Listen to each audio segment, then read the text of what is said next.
वो prime minister बना है पाकिस्तान का। डूबते जहाज का कप्तान बना रहे हो। तो क्या करोगे? जल्दी डुबाएंगे। क्या चेंज करोगे? उसका देश ही चेंज करेंगे। दो देश पाकिस्तान और इंडिया एक ही टाइम पे अलग हुए थे। तो दो ने डेढ़ बोलिए, डेढ़। वो आधा देश प्रगति क्यों नहीं कर पाया? उन लोग की दुनिया ही अलग है। हम लोग को ना बिल्डिंग चाहिए, फैक्ट्री चाहिए, छोटा मोटा चीज उन सबको थोड़ी चाहिए। ताज होटल में आएंगे और उसका जन्नत में जाएंगे। चाइना से हमें दुश्मनी करनी चाहिए कि दोस्ती? कि दुश्मनी कर कहाँ रहे हम लोग चाइना से? कौन सा घर है जहाँ चाइनीज सामान नहीं है? यूक्रेन और रशिया जो चल रहा है, इंडिया ने रशिया का साथ दिया। खुल के कहते हैं रसिया के दिया था, यूक्रेन का साथ देंगे हम? रसिया ने भी हमारा साथ दिया है। दुनिया उस लेवल पे कि जहाँ पे वर्ल्ड वॉर 3 वगैरह नहीं होगा। थर्ड वर्ल्ड वॉर कब होगा ये पता नहीं, लेकिन फोर्थ वर्ल्ड वॉर हम लोग पत्थर और लाठियों से लड़ेंगे। वॉर गलत है, लोग मरते हैं। कुछ लोग बात से सुनबे नहीं करते, लात देना ही पड़ता है। सेना में आपको भी जाना था ना। आज अगर मौका मिल जाए आज चले जाए, सब चीज छोड़ छाड़ के। क्यों ऐसे? दिल लगा चुड़ैल से तो परी किस काम। आज आप इतने बच्चों को पढ़ाते हो, सबसे बड़े चैलेंजेस क्या दिखते हैं आपको? जो बच्चे आ रहे होते हैं ना, वो ग्रेजुएशन तो कर लिए बट स्टैंडर्ड ग्रेजुएशन का नहीं है। कोचिंग माफिया है। तो मेरे भी लड़ाई भी इसी बात की थी कि भाई आप क्यों फीस बढ़ा रहे हो? डांटे उटे, लड़ाई झगड़ा हुआ, ऑफिसों में बम लगा के उड़ा दिया।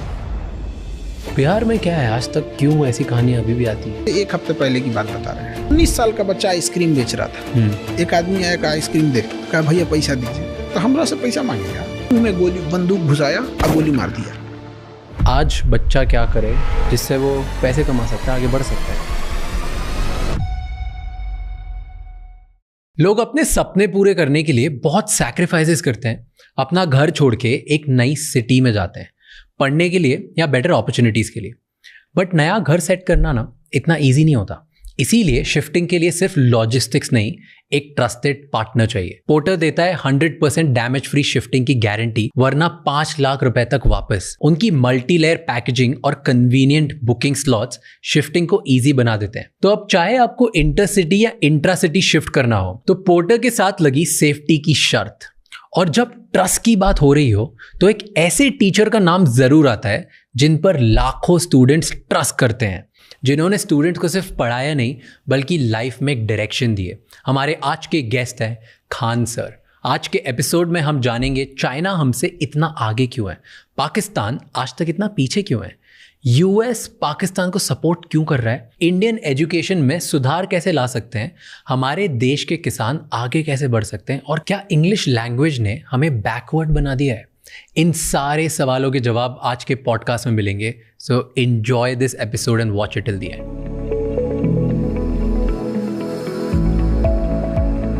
आज़ाद होने के बाद जब अपनी सिचुएशन थी, 1950 के आसपास बात कर रहा हूँ मैं, 47 के बाद, उस टाइम पे चाइना की भी लगभग ऐसी सिचुएशन थी और शायद और ही गया गुजरा था।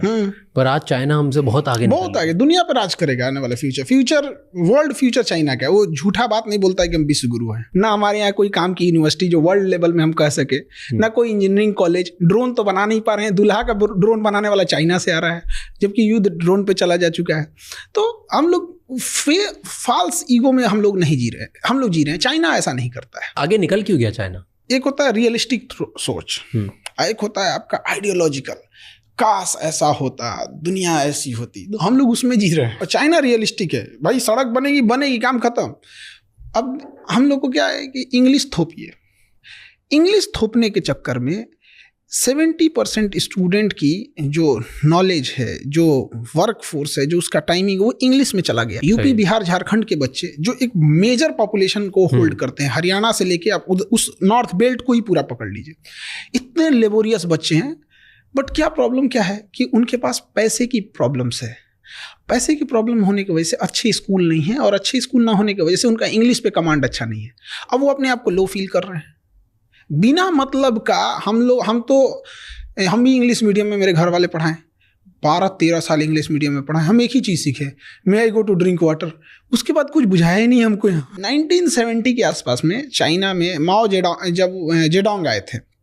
उन्होंने कहा कि बाढ़ में जाए तुम्हारा अंग्रेजी, मंडारिन भाषा बोलो, उसी में सीखेंगे। आज आप देखिए, वहाँ का प्राइम मिनिस्टर को भी इंग्लिश उतना अच्छा से नहीं आता है, प्रेसिडेंट को भी नहीं आता है। तो क्या दिक्कत है? क्या बराक ओबामा को हिंदी आती है? नहीं। तो मोदी को इंग्लिश नहीं आएगी तो क्या दिक्कत है? आप बोलिए तो एक ट्रांसलेटर रख लिया जाएगा आपको, जहां जरूरत पड़ेगी उसकी। तो जो ब्रेन वर्क होना चाहिए था मेन काम पर, वो हट गया। और ये चाइना में नहीं हुआ। चाइना में नहीं हुआ। आपको चाइना में अब टॉप लेवल की बात करें, चाइनीज बोलेगा वहाँ, उसने टेक्नोलॉजी लगा ली, रियल टाइम कन्वर्टर लगा दिया आपको, वो तुरंत आप कान में लगाए रहिए, आप बोलिएगा तुरंत कन्वर्ट करके बता देगा। टेक्नोलॉजी है कि नहीं वहाँ पे? तो एक चाइना में ये। दूसरा, चाइना में एक चीज़ हम देखे कि जो फैक्ट्रीज वगैरह है उसके अंदर जो वर्किंग हो रही है वो फीमेल देख रही है ज़्यादातर फैक्ट्रीज में फीमेल। जब फैक्ट्रीज से सामान प्रोडक्ट बन के बाहर आ रहा है तो उसकी मार्केटिंग, उसका सेल, उसका बाहर एक्सपोर्ट, उसकी ये चीज़ें वो मेल संभाल रहे हैं। मतलब मेल फीमेल दोनों है। अगर एक इंडोर संभाल रहा है तो एक आउटडोर संभाल रहा है। वो उनका अपना म्यूचुअल है, क्या देख रहे हैं, क्या कर रहा है, कौन क्या कर रहा है। हमारे यहाँ फीमेल को अजीब करके रख दिया, उनको मतलब घर के अंदर रख दिया। हमने कहाँ फीमेल को जिम्मेदारी दी हॉस्पिटल में? आज देखिए फीमेल डॉक्टर, फीमेल नर्स पे पूरा मेडिकल इंडस्ट्री टिका हुआ है। उनको मौका दिए, उन्होंने करके दिखाया। एविएशन दिए हम लोग ने फीमेल को, आज पायलट हो गए, एयर होस्टेस हो गए, फीमेल हमने दिया, उन्हें करके दिखाई। वहाँ पे हमने उन्हें जिम्मेदारी ही नहीं देते। इंडिया में क्या है ना कि पैसे कमाने की जिम्मेदारी थोप दिया पुरुष के ऊपर। इससे बहुत अजीब गया कि बच्चा बाहर जाके कमा रहा है, बस इससे मतलब है कैसे कमा रहा है, मर रहा है, जी रहा है, सेफ्टी है कि नहीं है, रहने लायक है कि नहीं। मुंबई में देखिए घर वालों को पता नहीं होगा कि यहाँ पे कोई कैसे का कमा रहा होगा। आप बीच पे जाके देखिए, कोई छोटी मोटी दुकानें लगा के बेच रहा है, रात भर बेचारा कुछ कस्टमर आ जाए यहाँ पे। घर वालों को क्या चिंता है, पुरुष है, बेटा है, कमा के लाएगा यहाँ पर। और घर की इज्जत की जिम्मेदारी औरतों को दे दिया। भाई इस दोनों की कॉमन जिम्मेदारी थी। यही वजह है कि इंडिया में आप देखिएगा कि अगर किसी को बद्दुआ देनी है, सरापनी है, तो वो घर की फाइनेंशियल स्थिति को संभालने वाले पुरुष को बद्दुआ देगा। तुम्हारे पिताजी को नौकरी छूट जाए, भाई ये हो जाए। और अगर उसको इज्जत डाउन करनी यानी गाली देना है तो किसी पुरुष को गाली नहीं देगा, और महिला को देगा। हम लोग महिला सशक्तिकरण की बात करते हैं और शर्म आनी चाहिए, दो पुरुषों की लड़ाई में भी गालियां एक औरत ही सुन रही है। वो कहाँ से सशक्तिकरण हो? जिस लड़ाई में वो है भी नहीं उसमें भी उसको गाली दे रहा है सब। तो चाइना में ये सब नहीं है। वहाँ पे फीमेल पार्टिसिपेशन भी बहुत अच्छा है। वहाँ के स्टूडेंट्स में कुछ अलग है? वहाँ पे स्टूडेंट्स यूनिवर्सिटीज या एजुकेशन वहाँ कोचिंग नहीं है, वहाँ कोचिंग वगैरह नहीं। रियली? वहाँ गवर्नमेंट स्कूलिंग सिस्टम एक, वन नेशन वन एजुकेशन। हमारे यहाँ वन नेशन वन इलेक्शन बोला जा रहा है। कभी एजुकेशन पे भी बात कर लो यार। अच्छा, हम लोग की क्या जरूरत है? हम लोग खुद अपने आप से पूछते हैं कभी कभी हम लोग की जरूरत क्या है कोचिंग वालों की? क्योंकि स्कूल ने अच्छा नहीं पढ़ाया है। अदरवाइज में तभी तो आया है मेरे पास। ऐसा भी तो हो सकता है जैसे स्कूल में उसने पढ़ाई कंप्लीट कर दी, कॉलेज कंप्लीट कर दिया, तब हमारे पास आया। ऐसा भी तो हो सकता था कि हमने पढ़ा दिया फिर वो स्कूल में जाए। हम लोग पढ़ा देंगे ना तो स्कूल के वालों को कह के निकलिए, अब आप लोग निकलिए, बहुत पीछे हैं लोग। तो स्कूलिंग सिस्टम अगर अच्छी होती हम लोग की ज़रूरत ही नहीं पड़ती। चाइना में एजुकेशन सिस्टम एक जैसा है, इंडिया में भी अमीर हो या गरीब पढ़ाई एक जैसी होनी चाहिए, मेडिकल एक जैसा होना चाहिए। बट यही दुर्भाग्य है इंडिया में, अमीर की पढ़ाई अलग है, गरीब की पढ़ाई अलग है। और उसके बाद दोनों पढ़ के समाज में आएंगे तो अमीर लोग कहेंगे कि ये ऐसे किया वैसे किया। क्या बात की है, एक का पैर तोड़ दिए और एक को खिला पिला के अच्छा किए, उसके बाद दोनों को सेम रेस में दौड़ा रहे हैं। अमीर का हॉस्पिटल अलग है, गरीब का हॉस्पिटल अलग है। अमीर अभी आएगा, उसको MRI जांच ये सब हो जाएगी। गरीब के लिए 2 महीना का लाइन लगाना पड़ेगा। अगर पहुंच है, पैसा है, लिंक है, सुबह चाहिएगा, शाम में एम्स में नंबर आ जाएगा। कुछ पैरवी नहीं है तो अगर आपको किसी पेशेंट को फर्स्ट स्टेज में कैंसर पकड़ा गया, अगर कोई पहुंच पैरवी नहीं है ना, तो उसका नंबर आते आते वो 4th स्टेज में चला जाएगा। तो डॉक्टर कहेगा आप सेवा कीजिए। तो हमने कहाँ भारत को कितने पार्टीशन में बांट रखा है, गरीबी के आधार पर, जातियों के आधार पर, स्टेट के आधार पर। समझ में नहीं आता इसको, मतलब कहाँ से इसको सुधारा जाए। तो जैसे 2021 में चाइना के प्रेसिडेंट ने, मैं देख रहा था, शायद प्राइवेट ट्यूटरिंग बैन कर दी थी। इंडिया में भी अगर ऐसा हो जाए तो फिर वहाँ पे एक मजबूरी है कि वो ये सिस्टम वहाँ पे थोड़ा सा अलग है, क्योंकि हम लोग डेमोक्रेसी में हैं, वो लोग डेमोक्रेसी नहीं है, वो साम्यवादी है, कम्युनिस्ट हैं। वहाँ पे कम्युनिस्ट में क्या होता है ना कि सब चीज़ें, वहाँ देश का कंसेप्ट नहीं होता, वहाँ पार्टी का कंसेप्ट होता है। तो अगर वहाँ हम right to freedom of speech दे देंगे ना, तो उनका वो वाला सिस्टम खराब हो जाएगा। इस वजह से वो इस सब चीज़ों को रोकता है। और इंडिया में नैरेटिव सेट किया जाता है कि ऐसा चाइना में है, बोलने की आज़ादी नहीं है, ये नहीं है, वो नहीं है। जो चाइना एक बार घूम के आए, वहाँ पता करके आए, उनका अपना सोशल मीडिया है। लेकिन इस पर कंट्रोल भी ज़रूरी है। ऐसा नहीं कर रहे हैं कि एकदम ख़त्म कर देना या एकदम इंडिया मतलब छूट दे देना। इसका बहुत मिसयूज़ भी है। बांग्लादेश में तख्ता पलट करके शेख हसीना को छोड़ना पड़ा, केवल सोशल मीडिया की वजह से गया था। उसका श्रीलंका क्यों बर्बाद हुआ? फेसबुक की वजह से। मतलब फेसबुक, श्रीलंका जो क्राइसिस रही थी उसमें सबसे बड़ा कारण फेसबुक है। कैसे? दोनों, पहले बांग्लादेश बताओ फिर श्रीलंका बताओ। पहले श्रीलंका था, फिर उसमें क्या हुआ ना कि किसी भी चीज को अगर आप नैरेटिव सेट करना चाह रहे हैं तो धीरे धीरे नैरेटिव वो सेट करते जाएगा। एक माइंड, एक कंट्रोल करने वाला चीज है। जैसे एक सिंपल सी बात बताते हैं, यूट्यूब, फेसबुक, ट्विटर ये हमारा है नहीं। अब हमारा नहीं है तो अभी एक छोटा सा जो ज्वलंत एग्जाम्पल देखिए यहाँ पे, गाजा और फिलिस्तीन में, और हमारे यहाँ कश्मीर में इशू देखिए। कश्मीर में इतनी ज़्यादा इंसर्जेंसी है, वहाँ पे एक टेररिस्ट मारा जाएगा ना, पूरे ग्लोबल मीडिया में दिखाया जाएगा। और गाजा में 60,000 लोग मरे हैं, जिसमें ज़्यादातर महिलाएं और बच्चे हैं। आपको वीडियो ढूंढने को मिलेगा? नहीं मिलेगा। न्यूज़ देखने को मिलेगा? नहीं मिलेगा। केवल टूटा हुआ घर देखने को मिलेगा। रीज़न क्या है? They control them. और हम लोग अगर कश्मीर में कर देते हैं तो ह्यूमन राइट का वायलेशन हो जाता है। ये ह्यूमन राइट की पार्ट सिखाते हैं सभी सब हमको, ये सफ़ेद मुर्गा सब यूरोप में बैठ के जलियांवाला बाग में गोली चला के मारे थे सब। ये चुट्टा हम लोग को ह्यूमन राइट सिखाते हैं सब। जिस समय ये लोग जानवरों की तरह ज़िंदगी जी रहे थे ना, हमारे यहाँ वसुधैव कुटुंबकम चल रहा था। जिस समय दुनिया में केवल लूट खसोट मची थी ना, पारसी लोगों को खुद ईरान से भगा दिया गया था ना, तो हमारे यहाँ गुजरात और महाराष्ट्र में उन्हें रहने के लिए शरण दिया गया था। तो हम लोग को ये ज्ञान दे रहे हैं सब। तो सोशल मीडिया को हम लोग अनकंट्रोल कर रहे हैं। We are not digital India, we are digital user. हमारे पास डिजिटल इंडिया हम लोग बोलते हैं उसको। क्या है हमारा? यूट्यूब हमारा है, फेसबुक हमारा। आज अगर यूट्यूब गूगल कह देता है कि आपको अपने जीमेल बना रहे हैं, हर जीमेल का 1 साल का चलाने का हमको 10 रुपये चाहिए, हमें देना पड़ेगा, सब बंद हो जाएगा, एंड्रॉयड उसका हो जाएगा। तो चाइना ने कहा कि we are not digital China, we are not digital user. उसने अपना बना लिया। तो इसको अलग नैरेटिव दिखा रहे हैं कि हमें से कोई सवाल ना पूछे। देखो चाइना का अपना ट्विटर, ठीक किया उसने, किया अपना, उसका अपना है ना, उसने चलाने पे बैन नहीं लगाया है, अपना चलाओ। क्या उसकी भाई यूट्यूब नहीं है? उसका अपना है, बाइडू है उसका, वीचैट है उसका, सब कुछ है उसका अपना।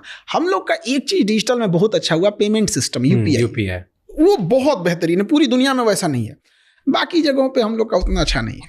तो श्रीलंका में क्या हुआ? श्रीलंका में कम्युनल राइट्स को बहुत बढ़ावा दिया गया फेसबुक ने। बहुत ज़्यादा धार्मिक चीज़ों को बढ़ा के दिखाया, जिस वजह से अनस्टेबिलिटी आने लगी थी वहाँ पे, और एंटी गवर्नमेंट, एंटी एस्टेब्लिश भावनाएं बहुत भड़कने लगी थी, श्रीलंका को तबाह करने लगा। और इसी बीच में जब इकोनॉमिकल क्राइसिस आती है और पहले से एंटी एस्टेब्लिशमेंट माइंडसेट है, तो फिर पूरा सिस्टम कोलैप्स कर जाता है। बांग्लादेश में भी यही हुआ था। अचानक से लोग सड़कों पे 50,000 लोग कैसे आ गए? वो टेलीग्राम पे चल रहा था पहले से, और टेलीग्राम पे कंट्रोल नहीं है गवर्नमेंट का। आज देखिए, किसी के टेलीग्राम पे किसी के प्राइवेट वीडियोस को भेज के उसे ब्लैकमेल कर सकता है कोई भी। एआई आ गया है, अब तो किसी का कुछ भी बना सकता है। सर हटाइए, लगा दीजिए कुछ। हमारे आपकी बात हो रही है, यहाँ किसी फेमस सेलिब्रिटी का या किसी पॉलिटिशियन का चेहरा हटा के डब कर दीजिए। अच्छा, एक बात, हम चाइना इंडिया की बात कर रहे थे। चाइना से हमें दुश्मनी करनी चाहिए कि दोस्ती? दुश्मनी तो हो ही नहीं पा रहा है। कौन दुश्मनी कर रहा है जरा बताइए तो। चाइना हमारे एरिया में घुस जा रहा है। हमारे यहाँ के मिनिस्टर बोलते हैं कि मार्किंग अच्छे से नहीं है ना, इसलिए घुस गया है। क्या बेवकूफी है। हाँ, दुश्मनी कहाँ कर पा रहे हैं हम लोग? तो बस फेस वॉश कर रहे हैं कि नहीं, ऐसा नहीं होना चाहिए। अक्साई चीन हमारा है। हम लोग पीओके के मामले में हम लोग शेर हो जाते हैं। सीओके जो चाइना को ऑक्युपाई किया है, कभी उस पर ठीक से चर्चा नहीं हो पाती है। सेला टनल का उद्घाटन करने जाते हैं, चाइना विरोध कर देता है।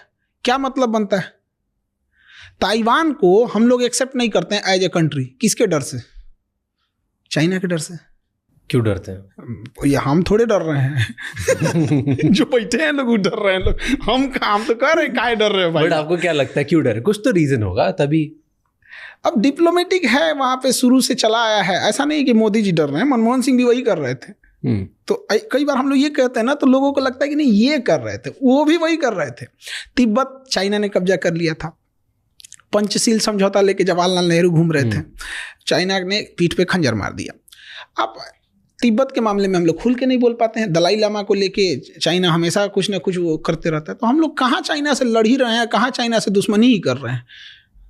बट कर सकते हैं हम, क्यों नहीं कर सकते? उतना होना चाहिए ना। हमारी इकोनॉमी उनकी इकोनॉमी में जमीन आसमान का अंतर। तो हम लोग ना फेंकने में नीरज चोपड़ा से आगे हैं।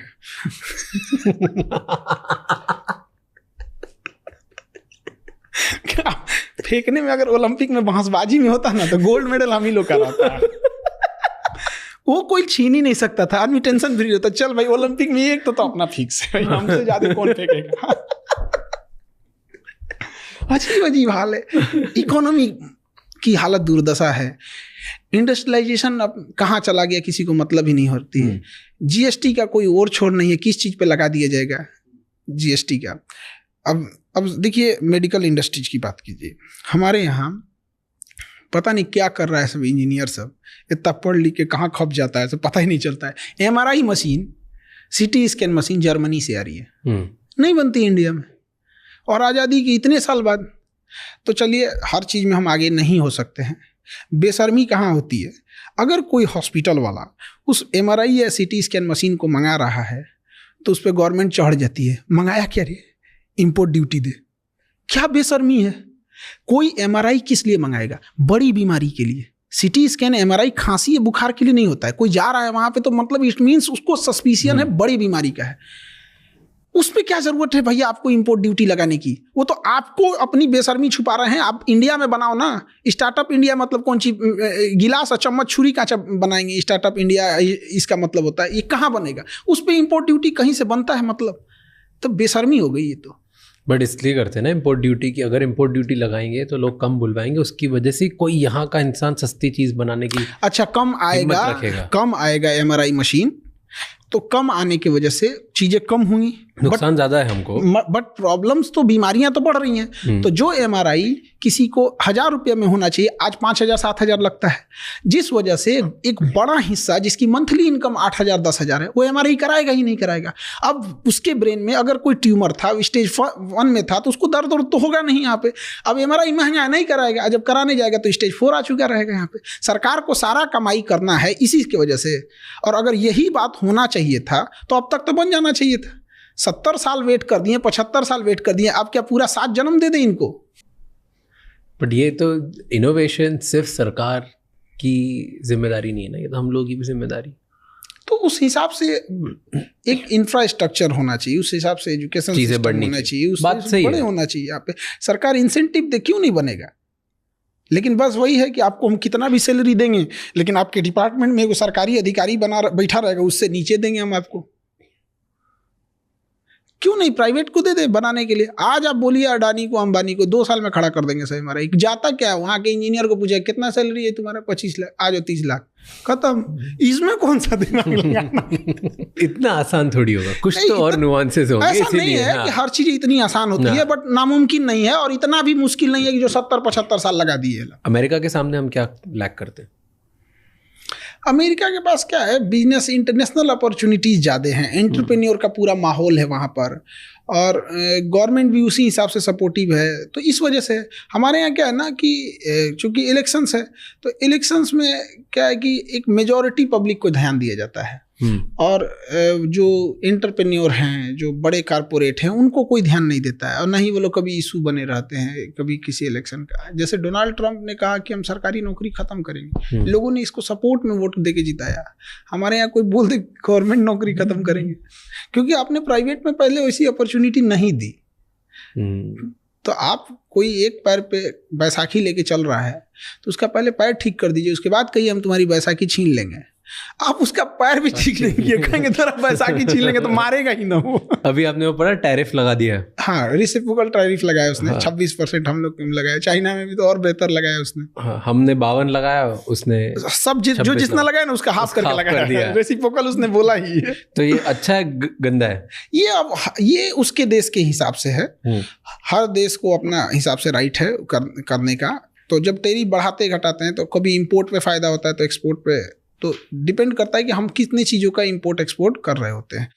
और इंडिया का है तो इंडिया में भी भाई हर देश के साथ अलग अलग टैरिफ है। इंडिया को तो चाइना पे और लगाना चाहिए। हम लोग का ट्रेड बैलेंस बहुत खराब है चाइना के से, बहुत ही डूब रहे हैं हम लोग यहाँ पे। तो वही तो कहते हैं कि दुश्मनी कर कहाँ रहे हम लोग चाइना से, नहीं कर पा रहे हैं, मजबूरी है। क्योंकि अगर आज कौन सा घर है जहाँ चाइनीज सामान नहीं है, और बहुत बिजनेसेस है इंडिया में जो चाइना की वजह से चल रहे हैं और यहाँ पैसे कमा रहे हैं। बिल्कुल। तो चाइना से जो चीजें चाइना में मिलती है ना, एग्जैक्ट वही चीजें वियतनाम में भी मिलती है, एग्जैक्ट सेम प्राइस पे, सब कुछ सेम पे।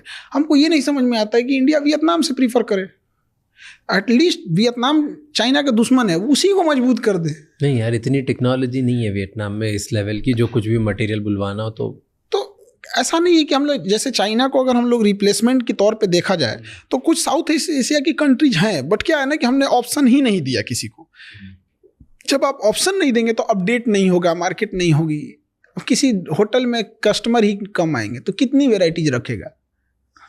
तो कस्टमर पहले, अब वो तो चिकन और एग वाली मुर्गी पहले आया कि अंडा पहले आया, तो थोड़ा थोड़ा हम लोग को उधर जाना चाहिए उस एरिया में। बट चाइना का कुछ जरूरत से ज्यादा डिपेंडेंसी है। बट चाइना का और अमेरिका का अभी क्या 36 का आंकड़ा चल रहा है, देखा? हाँ, दोनों अपने अपने, वो एक सुपर पावर बना हुआ है, इसका कहना है हम बनेंगे, तो टसल है भयंकर।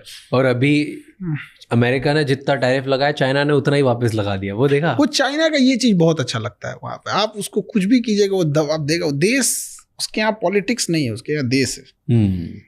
वो तुरंत लगा देगा। हम लोग नहीं लगा सकते, मजबूरी भी है। हम लोग किसी को ब्लेम नहीं कर सकते। किसके दम पे कूदिएगा? ना इंडस्ट्रियलाइजेशन है, ना इकोनॉमी है उस हिसाब से। क्योंकि अमेरिका को, केवल अमेरिका पावरफुल नहीं ना, हर जगह पावर रखता है। वर्ल्ड बैंक से फंडिंग रोक देगा, हमारे लोन रोक देगा, IMF हो गए या वर्ल्ड बैंक हो गए, यूरोपीय यूनियन से दबाव बनवा देगा। कुछ नासा और इसरो के बीच का कोई कॉन्ट्रैक्ट होगा, उसको रुकवा देगा, डिले करा देगा। हर जगह UN में 4-5 मुद्दा फंसा देगा। कुछ नहीं करेगा तो अमेरिका को उठा के पाकिस्तान को एक लेटेस्ट हथियार देगा, ले तुम F-18 ले। तो हम लोग को बहुत बैलेंस करके चलना पड़ता है। और चाइना, जितने बड़े देश हैं ना, उनकी एक खासियत होती है, हर देश का एक दुश्मन को वो पाल के रखते हैं। चाइना जो है, अमेरिका ज्यादा कूदेंगे ना, चाइना उठाएगा नॉर्थ कोरिया, वो पगला को कुछ हथियार और पैसा दे देगा, उधर 4-5 मिसाइल मार देगा, उधर तुम उलझे रहो। उसको कुछ नहीं जाता है, गिरेगा तो कहे हो जापान पे गिर गया, कोई बात नहीं, जो करना है कर लेना। उसको क्या जाता है? उसको अपने क्लोज इकोनॉमी, उसके यहाँ कोरोना के मरीज मिले थे सब, सुबह में 8, शाम में सबको मार दिया।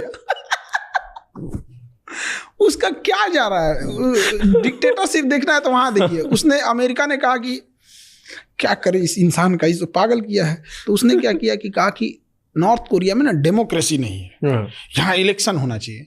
किंग जोंग कहा, कौन बोला ये? बाइडेन बोला है। उसने कहा कि अगले महीने इलेक्शन कराओ। 100% वोट पड़ा उसको, किंग जोंग को 100%। जो वोट नहीं देता ना, एब्सेंट भी होता, उसको मार देता ये। 100% वोट पड़ा। अब अमेरिका कह रहा है कि ये इलेक्शन अच्छा नहीं हुआ है। कह रहा तू अपने यहाँ का इलेक्शन देख, तुम्हारे यहाँ के इलेक्शन कमीशन से कराएंगे अपना इलेक्शन। तो हर बड़े देश यही करते हैं। अब जैसे सऊदी अरब है, ज्यादा कूदेंगे, ईरान ज्यादा कूदेंगे, इजराइल को कह गया 2-4 पुरान बम है, एक्सपायरी डेट पास है, मार क्या करेंगे लोग? कुछ नहीं। तो अरब को कंट्रोल करने के लिए अमेरिका के पास इजराइल है, इंडिया को कंट्रोल करने के लिए पाकिस्तान है, चाइना को कंट्रोल करने के लिए इंडिया है, रसिया को खुद डायरेक्ट कंट्रोल करता है।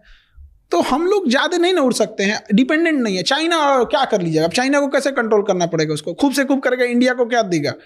ज्यादा हथियार देने लगेगा। चाइना का तो देना उसको, इंडिया किसी का नहीं सुनता है।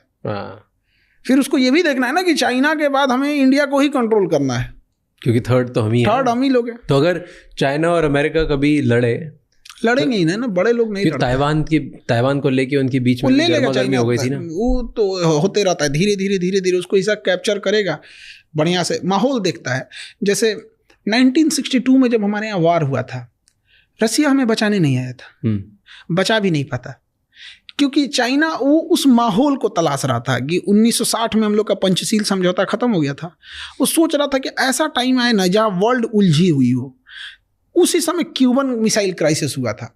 ऐसा लग रहा था कि अमेरिका और रसिया में परमाणु युद्ध आज हो जाएगा कि शाम में होगा कि सुबह होगा, कुछ नहीं पता, मार दिया 62 में आ जाओ। यहाँ पे अमेरिका करा, हमको क्या पता भाई, रसिया करा हमको। तो ऐसा कहीं ना कहीं जब टाइम आएगा तो चाइना और अमेरिका और रसिया एकदम आमने सामने होंगे, उसी समय ताइवान को लेके चला जाएगा और रसिया भी कहेगा लेके जा, इधर लेके जा, क्योंकि कुछ ना कुछ डाइवर्जन अमेरिका ताइवान को बचाने के लिए पक्का करेगा वहाँ।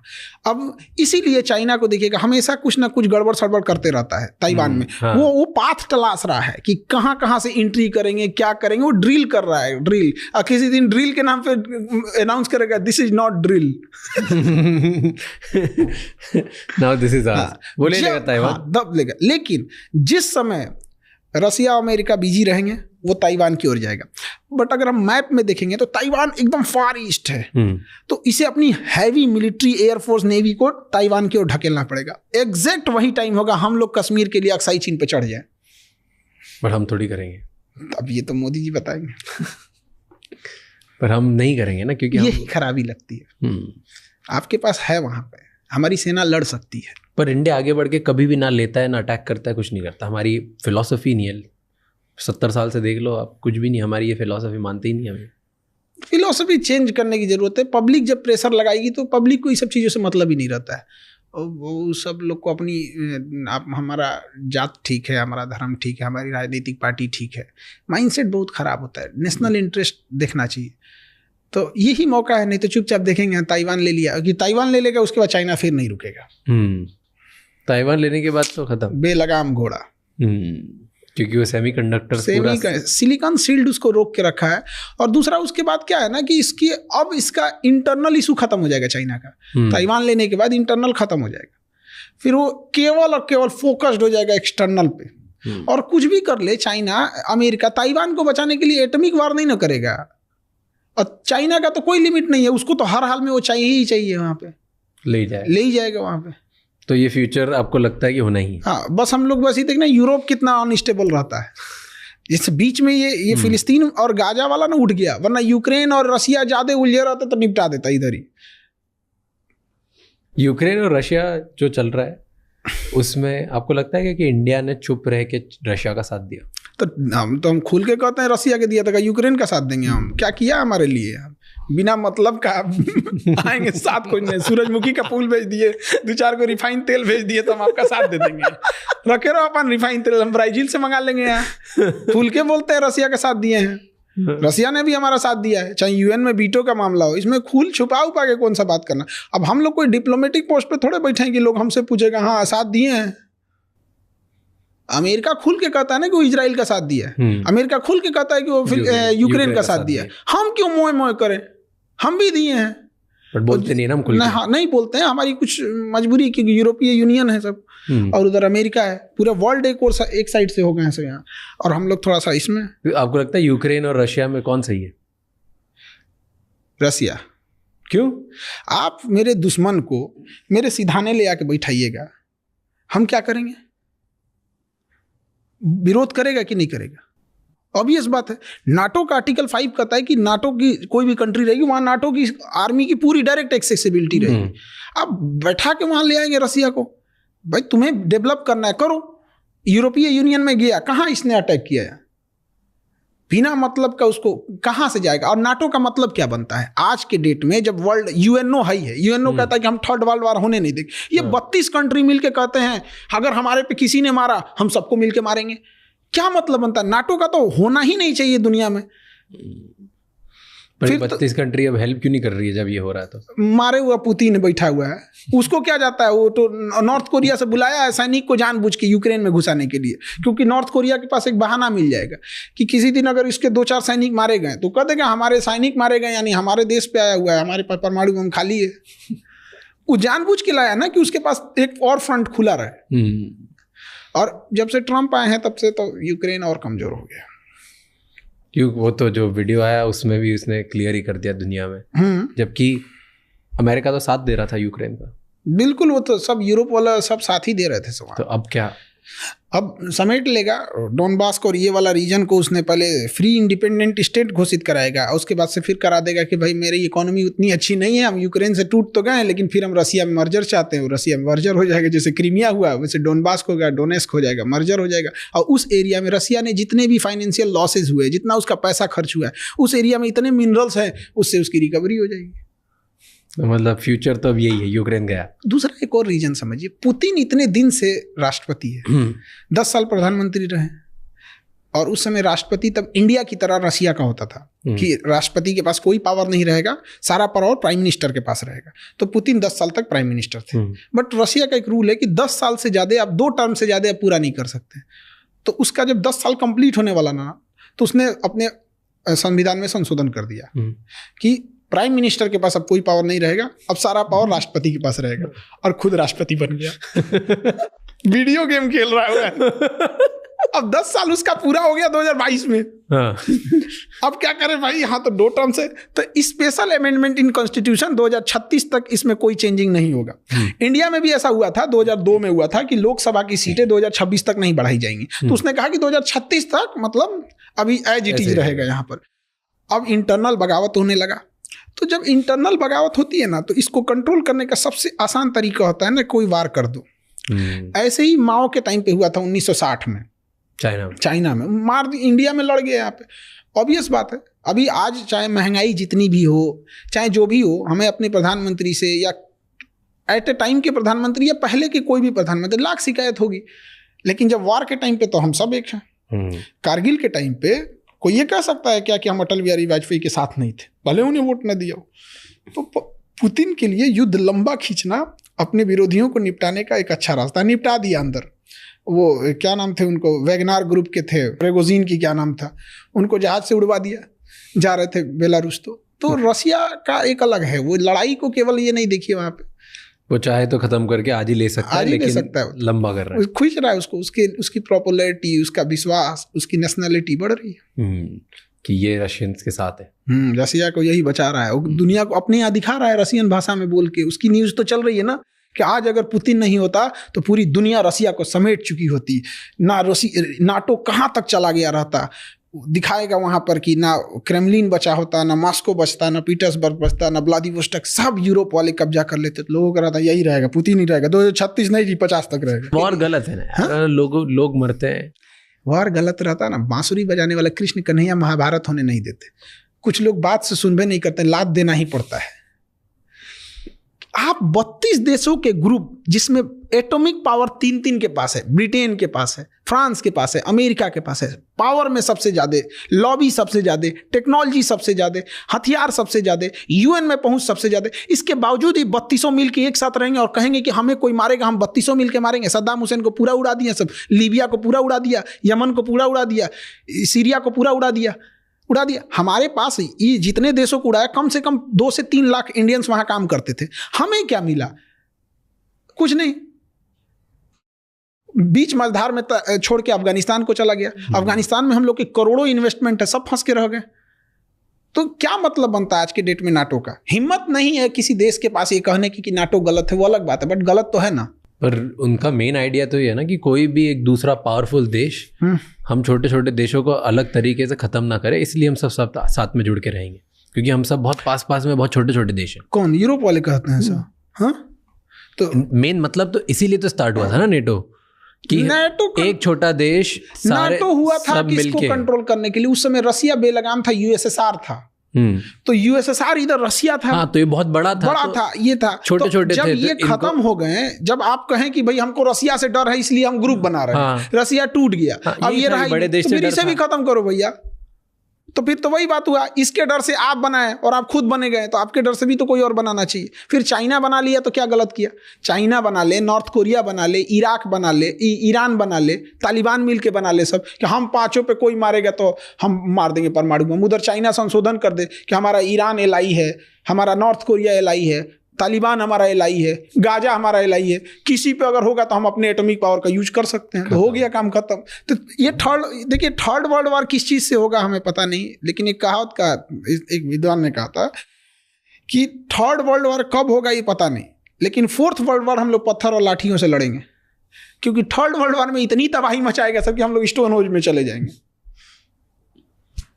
लगता है वॉर होगा कि होने नहीं देंगे? नहीं होने देंगे। मतलब अब दुनिया उस लेवल पे कि जहाँ पे वर्ल्ड वॉर 3 वगैरह नहीं होगा। सब हथियार बेचने वाले कंपनी है, सब अंधेरे का डर दिखा के टॉर्च बेचते हैं। थोड़ा बस मुनाफा होना चाहिए बस। करोड़ों की कमाई है। एक जहाज बेच देंगे सब, एक अपाची हेलीकॉप्टर बेच 6,000 करोड़ का। यहाँ पता चला 10 जिला मिल के खेती करेगा तो 6,000 करोड़ कभी ना कमा पाए। वहाँ एक हेलीकॉप्टर बेचा निकल गया। और उसके बाद उसके पास उसका मेंटेनेंस अलग, पायलट की ट्रेनिंग अलग, फिर हथियार खत्म हो गया तो अलग। ये मेरा ही हथियार लगा सकते हो। छोटे छोटे वॉर कराना फायदेमंद होता है उन लोग के लिए। और वो लोग अभी एक स्पेशल फोर्स के ऑफिसर थे जो टेररिस्ट से लड़ते हैं इंडिया में, वो बता रहे थे हमें कि बहुत सारी बड़ी बड़ी वेपन कंपनीज वो आती है हमारे बॉर्डर एरिया में, जो नक्सलाइट्स है और जो हमारे ये मिलिटेंट्स हैं, इनको एडवांस वेपन फ्री में बांट के जाती है ताकि ये अटैक करें। और फिर वो वेपन से, क्योंकि वो एडवांस वेपन के साथ अटैक करती है, फिर आके वो देशों को जाके बेचती है कि यार देखो उनके पास इतने एडवांस है तो आपको भी एडवांस लेने चाहिए, फिर डबल प्राइस में देशों को बेचती है। जिस कंपनी का हथियार किसी टेररिस्ट के पास मिल गया, उस कंपनी के ऊपर जांच होनी चाहिए और उसे इंटरनेशनली ब्लॉक करना चाहिए। International block. जब आतंकवादी इंटरनेशनल हो सकते हैं तो उसके हथियार इंटरनेशनल कैसे नहीं हो गया है? तो ये तो कौन ब्लॉक करेगा? अमेरिका वगैरह, उन्हीं पे सारा हथियार है, वही तो बनाते हैं। तो इनके हिसाब से ना, ये किसको आतंकवादी बोलेंगे, किसी को बने। ये मुंबई को उड़ा के गया अजमल कसाब, इजराइल ने उसे आतंकवादी नहीं बोला।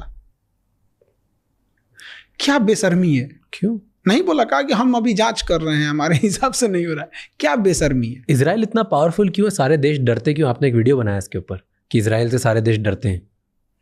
वहां के देश डरते हैं जहाँ खर न पतवार या ऋण प्रधान, एक कहावत कहा जाता है। उन सबको आता क्या है? अरब वालों को खजूर, ऊंट, तेल खत्म, खेल खत्म। वहां पे लड़ सकते हैं। वहां पे क्या जा रहा है? जिससे लड़ रहा है, अब देखिए सीरिया में कोई राष्ट्रपति नहीं है, उठ के गोलान हाइट कब्जा कर लिया। तो वहाँ के हिसाब से टेक्नोलॉजी है, नो डाउट, देश बहुत आगे है, हर चीज़ में ठीक ठाक है। बट समझिए विदाउट अमेरिका और नाटो के सपोर्ट से वो भी नहीं लड़ा। छोटा सा गाजा है जिसके पास ना अपनी एयरफोर्स है। गाजा का शर्त क्या है कि फिलिस्तीन ना एयरफोर्स रखेगा, ना नेवी रखेगा, ना ही थल सेना रखेगा, ना उसे देश की मान्यता दिया जाएगा। तो उसका कहना है भाई तुम आया है क्या? कहा कि तुम जानो, उसको कुछ रखने ही नहीं देता है। उससे मारने के लिए, उसको मारने के लिए इसे फ्रांस से सपोर्ट लेना पड़ा, अमेरिका से सपोर्ट लेना पड़ा, इससे तो दुनिया भर से सपोर्ट लेना पड़ा। क्यों?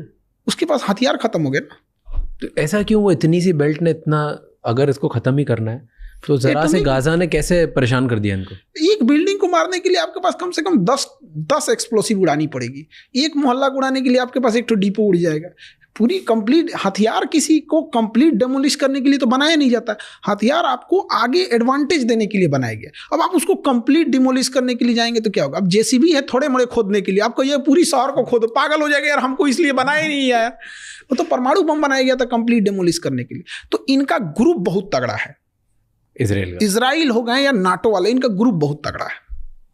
और ये नाटो वाले आए थे सब वियतनाम में, वियतनाम वाला इतना मार मारा था सबने, इतना मार मारा था सब कि जान बचा के भागे हैं अमेरिका वहां से। 20 साल लड़े थे, कुछ नहीं कर पाए, भगा दिया से वहां पे। क्यों नहीं हो पाया ये इस वॉर के बारे में मुझे ज्यादा पता नहीं है, बट वियतनाम में अमेरिका वॉर नहीं जीत पाया। नहीं जीत पाया, कभी नहीं जीत पाएंगे वहां पे। देखिए, we can not fight with the geography. ना वो वियतनाम जीत सकते हैं और ना ही अफगानिस्तान जीत सकते हैं। केवल अमेरिका नहीं, रसिया भी तो हार के गया है। कोई नहीं जीत सकता। इवन ब्रिटेन वाले जब हमें गुलाम बनाए थे, लेकिन अफगानिस्तान को आज़ाद कर दिए थे सब। हमारी आज़ादी से पहले म्यांमार को साइड कर दिया सब 1935 के अधिनियम द्वारा 37 में। ज्योग्राफी ऐसी है ना, जैसे अमेरिकन वाले सब जो है ना, जमीन पे नहीं लड़ सकते हैं, वो जमीन पे कभी नहीं लड़ पाएंगे। उनके पास टेक्नोलॉजी है, ऊपर से ड्रोन मार देंगे, हेलीकॉप्टर उतार देंगे, टैंक लेके घुस जाएंगे। लेकिन जहाँ ये काम नहीं आएगा वहाँ क्या करिएगा? अफगानिस्तान में पहाड़ है, वो चुपचाप लेट जाएगा, ड्रोन को पता ही नहीं चलेगा साइड में है। और ड्रोन उड़ेंगे ना तो पास में आकर ले जा यहाँ से। वियतनाम में जंगल है, कुछ काम नहीं आने वाला है वहाँ। वो अंदर अंदर सुरंग खोद के चल दिए सब। तो जमीन पे वो नहीं लड़ सकता है, यही है। और जमीन पे प्लेन अगर एरिया है तो लड़ लेगा। इराक खाली मिला था, लड़ लिया। अफगानिस्तान 20 साल लड़े थे, वापस गए भी तो इज्जत से नहीं गए। उसने कहा कि 10 दिन का नहीं, हम तुम्हें केवल 5 दिन का टाइम देते हैं, सोचिए। सब छोड़ छुड़ा के चले भागो। आज जिस दिन जा रहा था ना, उस दिन भी मार दिया सब तालिबान वाले। उस दिन भी हमारा अफगानिस्तान से अच्छा रिलेशन है, बट तालिबान से नहीं। तालिबान से तो रिलेशन ही नहीं है, बट नो डाउट इंडिया और अफगानिस्तान बहुत बहुत अच्छा रिलेशन है। हम लोग के मैच जीतने पे अफगानिस्तान वाले खुश हो जाते हैं।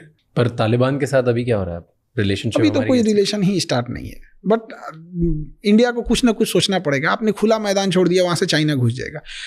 इलेक्शन कराना चाहिए उन्हें। अगर इलेक्शन के बाद अगर गवर्नमेंट जीत जाती है तो एक बहाना रहता है कि भाई I support the elected government. क्योंकि अफगानिस्तान का है ना, यहाँ पे उसको उसका नाम चेंज कर देंगे सब, वो सब अपना। तो गवर्नमेंट को सोचना चाहिए, क्योंकि अफगानिस्तान हमारे लिए बहुत अच्छा चीज़ है। क्योंकि मेरे दुश्मन का दुश्मन मेरा दोस्त, हमारा दुश्मन पाकिस्तान है, उसका दुश्मन अफगानिस्तान है, उसको सपोर्ट करना। हमें अफगानिस्तान खुला नहीं छोड़ना चाहिए। अफगानिस्तान से तो बहुत लोग अभी भाग रहे हैं। करेंगे क्या बेचारे वो लोग, मरेंगे वहाँ। तो वहाँ पर तभी मैं लंदन में था, और जहाँ पर टैक्सी ड्राइवर था मेरे साथ, वो अफगानी था, और वो बता रहा था कि अफगानिस्तान में कैसा रैकेट चलता है लंदन आने के लिए। तो अफगानी लोग पाकिस्तान जाते हैं फर्जी डॉक्यूमेंट बना के, वहाँ पैसे खिला के, बहुत आसान है जाना। फिर पाकिस्तान से किसी ना किसी तरफ डॉक्यूमेंट बनाते हैं, पासपोर्ट बनवाते हैं, जिससे वो टूरिस्ट वीज़ा पे लंदन आते हैं, क्योंकि पाकिस्तान से या स्टूडेंट वीज़ा पे। लंदन में इनकी ही एक एजेंसी है जो इन लोगों को डॉक्यूमेंट देती कि यहाँ इनको पढ़ाने के लिए बुला रहे हैं। पढ़ाई के पेपर दे के वो पहुँच जाते हैं, जैसे उधर वहाँ पहुँच के पासपोर्ट फाड़ के फेंक के घूम जाते हैं। फिर घूम के इधर उधर जितना टाइम घूम लिए, घूमने के बाद जाके सरेंडर कर देते हैं कि हम भाग के आए, हमको असाइलम दे दो, हमको यहीं रहने दो, क्योंकि अगर हमको हमारे देश भेजा तो वहाँ मार दिया जाएंगे, हम किसी भी देश के नहीं हो। और ये बस बोलते हैं कि हम अफ़गानी हैं, बताते नहीं कि पाकिस्तान के रूट से हैं, बोलते हैं हम अफ़गानी हैं, हम किसी तरह यहाँ पे भाग भुका के पहुँच गए। और पहुँच गए तो फिर वहाँ पे एक रूल है जहाँ पे 5 साल तक तुम्हें फिर वो वीज़ा देते हैं रहने के लिए। 5 साल तक तुम उधर रह लो, तो 5 साल के बाद तुम उधर अपनी सिटीजनशिप के लिए अप्लाई कर सकते हो। ये लंदन वालों को इस पे तकलीफ हो रहा होगा। इन्हीं गधों ने अफगानिस्तान को हमसे अलग किया है, इन्हीं गधों ने पाकिस्तान को हमसे अलग किया है। पाकिस्तान के लोगों, जो पाकिस्तान में पैदा हुआ एज ए ह्यूमन, सोचिए उसकी कितनी दुर्दशा होगी। लड़कियों की हालत ऐसी खराब को, उसका हस्बैंड कब एक नया दुल्हन लेके चलाएगा पता ही नहीं चलेगा उसको। कितना खराब लगे। एक पर्सनल लिबर्टी भी होती है ना, वहाँ पे एक आदमी 4-5 शादी कर लिया। अब आपने वैसा माहौल बना दिया कि जिंदा रहने को ये लोग विकास समझे, अलग बात है। अब देखिए सबसे बड़ी खराबी क्या थी, जब देश आज़ाद हुआ तो गांधी जी तो खैर बंगाल में दंगा छिड़ा हुआ था, कोई पूछने नहीं गया था। तो आज़ादी का लोग इधर दिल्ली में जश्न मना रहे थे। वो बूढ़ा इंसान एक टूटे हुए घर में था कि इसे उग्र भीड़ ने तोड़ दिया है। मैं दिखाना चाह रहा हूँ कि हिंदुस्तान आज भी जिंदा है। तो वहाँ लोग भले गाली देते हैं, जिसकी औकात अपने गांव के मुखिया से लड़ने की नहीं है, जिसकी औकात एक विधायक से लड़ने की नहीं है, वो उस गांधी पे आवाज़ उठाता है जो गुलाम देश में इंग्लैंड की महारानी से लड़ा था। क्या बोलिएगा इसे, खैर वो अलग चीज़ है, क्योंकि गांधी को मानने वाले भी गांधी के विचार वाले होते हैं। जब देश आज़ाद हुआ, सबसे बड़ी बेवकूफ़ी हम लोग से क्या हुआ, हमारा देश है, कोई ससुरा आया इसे लाइन खींच दिया कि इसके इधर इंडिया, इसके इधर पाकिस्तान, हम मान लिए। क्या बेवकूफ़ी थी। चाहे उस समय सरदार पटेल हो, जवाहरलाल नेहरू हो। हमारे देश में क्या है ना कि आप एक नेता को गाली दो, एक को मत बोलो। भाई दोनों लोगों ने क्या किया, ये आपके ऊपर एक लाइन कोई खींच के चला गया, आप क्या करेंगे, तुम जाना है ब्रिटेन जाओ। उसने क्या किया, सेनापति कहा कि हमारी सेनापति 2 साल तक यही रहेंगे। जनरल बूचर था वहाँ पे, तो वो वहीं रह गया। आप 2 साल बाद मिटा देते उसको। जिन्ना मर चुका था, पाकिस्तान में जिन्ना के अलावा कोई नेता ही नहीं था। अबुल कलाम आज़ाद को यहाँ खड़ा कर देते। क्या जाता था, कैसे एक्सेप्ट कर लिया हम लोग ने, कितना बेवकूफ़ी। 1947 में देश आज़ाद हुआ, 10 साल पहले म्यांमार को 1937 में अलग किया, 35 का नियम बनाया, सब 37 में अलग कर दिया। आपको 10 साल पुराना लाइन खींचने में मेहनत लग रहा था।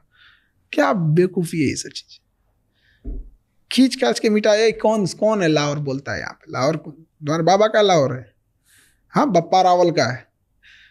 कंधार तुम्हारा गांधारी का कंधार है, उनकी भी नसीब अच्छी होती।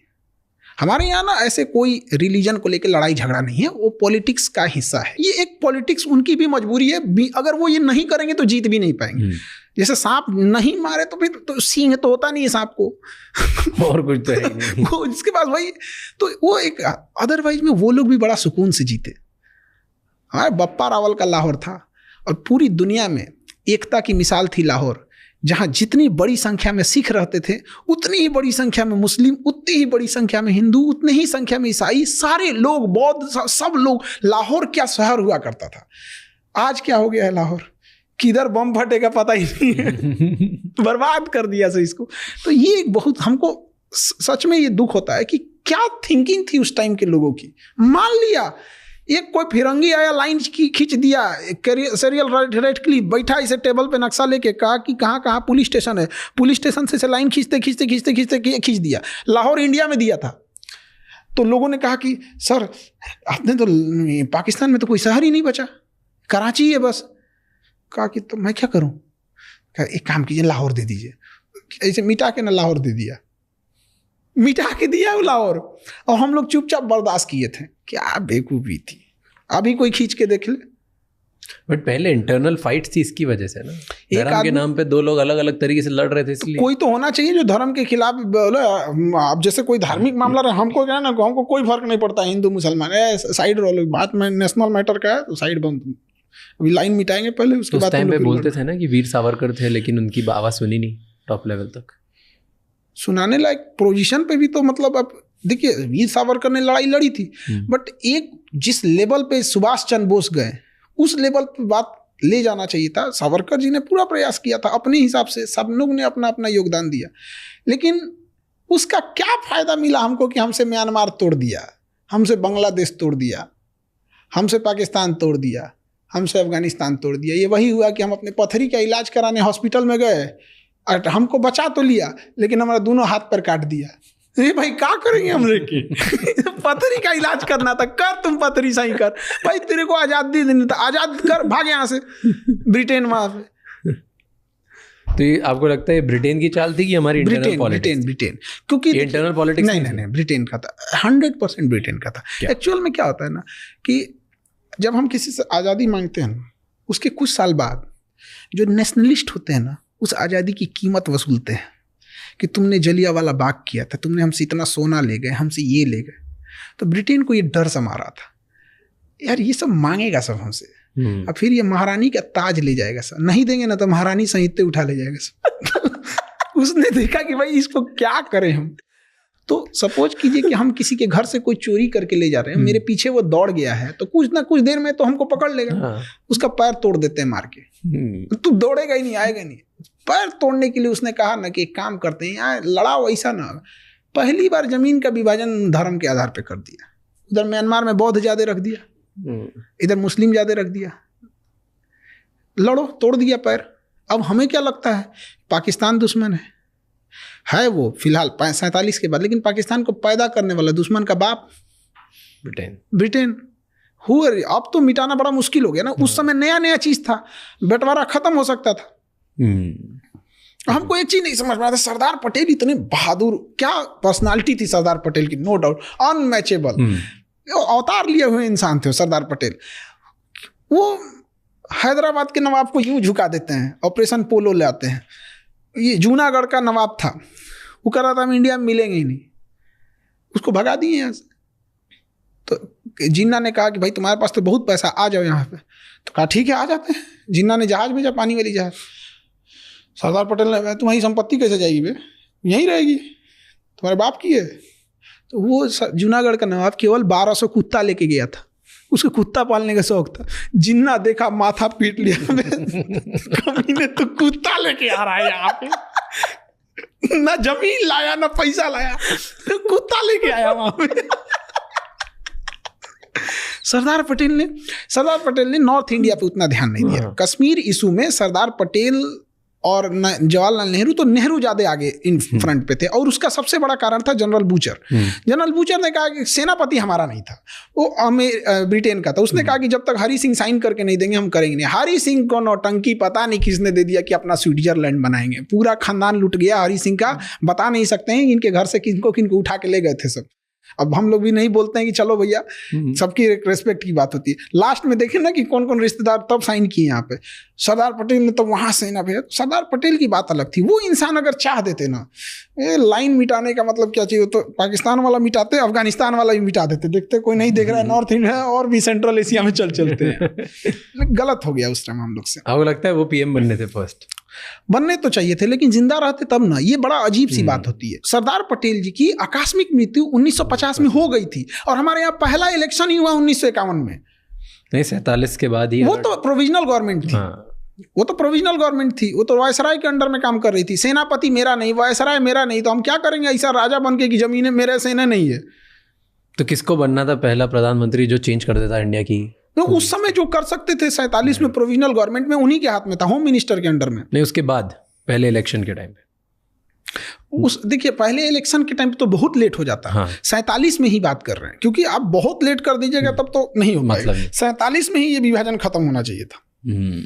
और जिन्ना को टीवी था, मर गया, फिर उसके बाद ले लेते। हाँ, वहाँ पे जिन्ना मारा था ना, तो उसकी बॉडी को 2 घंटा बाद आया था सर ले जाने के लिए। एम्बुलेंस में मर के सड़ रहा था, मक्खी भन बना रही थी, एम्बुलेंस का एसी नहीं चल रहा था, अब फ्यूल खत्म हो गया। तो सोचिए उसका कारकेट जाना चाहिए ना, तो फ्यूल खत्म हो गया था। फिर मैसेज गया कि जिन्ना यहाँ पड़ा हुआ है, ले जा भाई तू।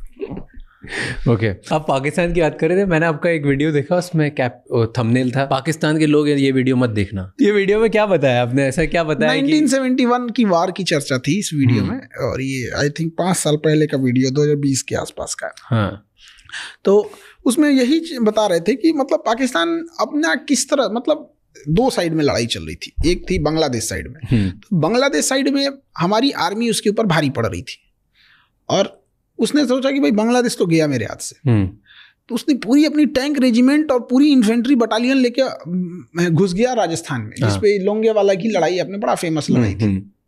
मेजर कुलदीप सिंह चांदपुरी, तो वो 120 जवान थे, उनके सामने पूरी इन्फेंट्री बटालियन थी और पूरी टैंक थी। उनको ऊपर से ऑर्डर थे, छोड़ के हट जाओ भाई, नहीं लड़ पाओगे उनसे।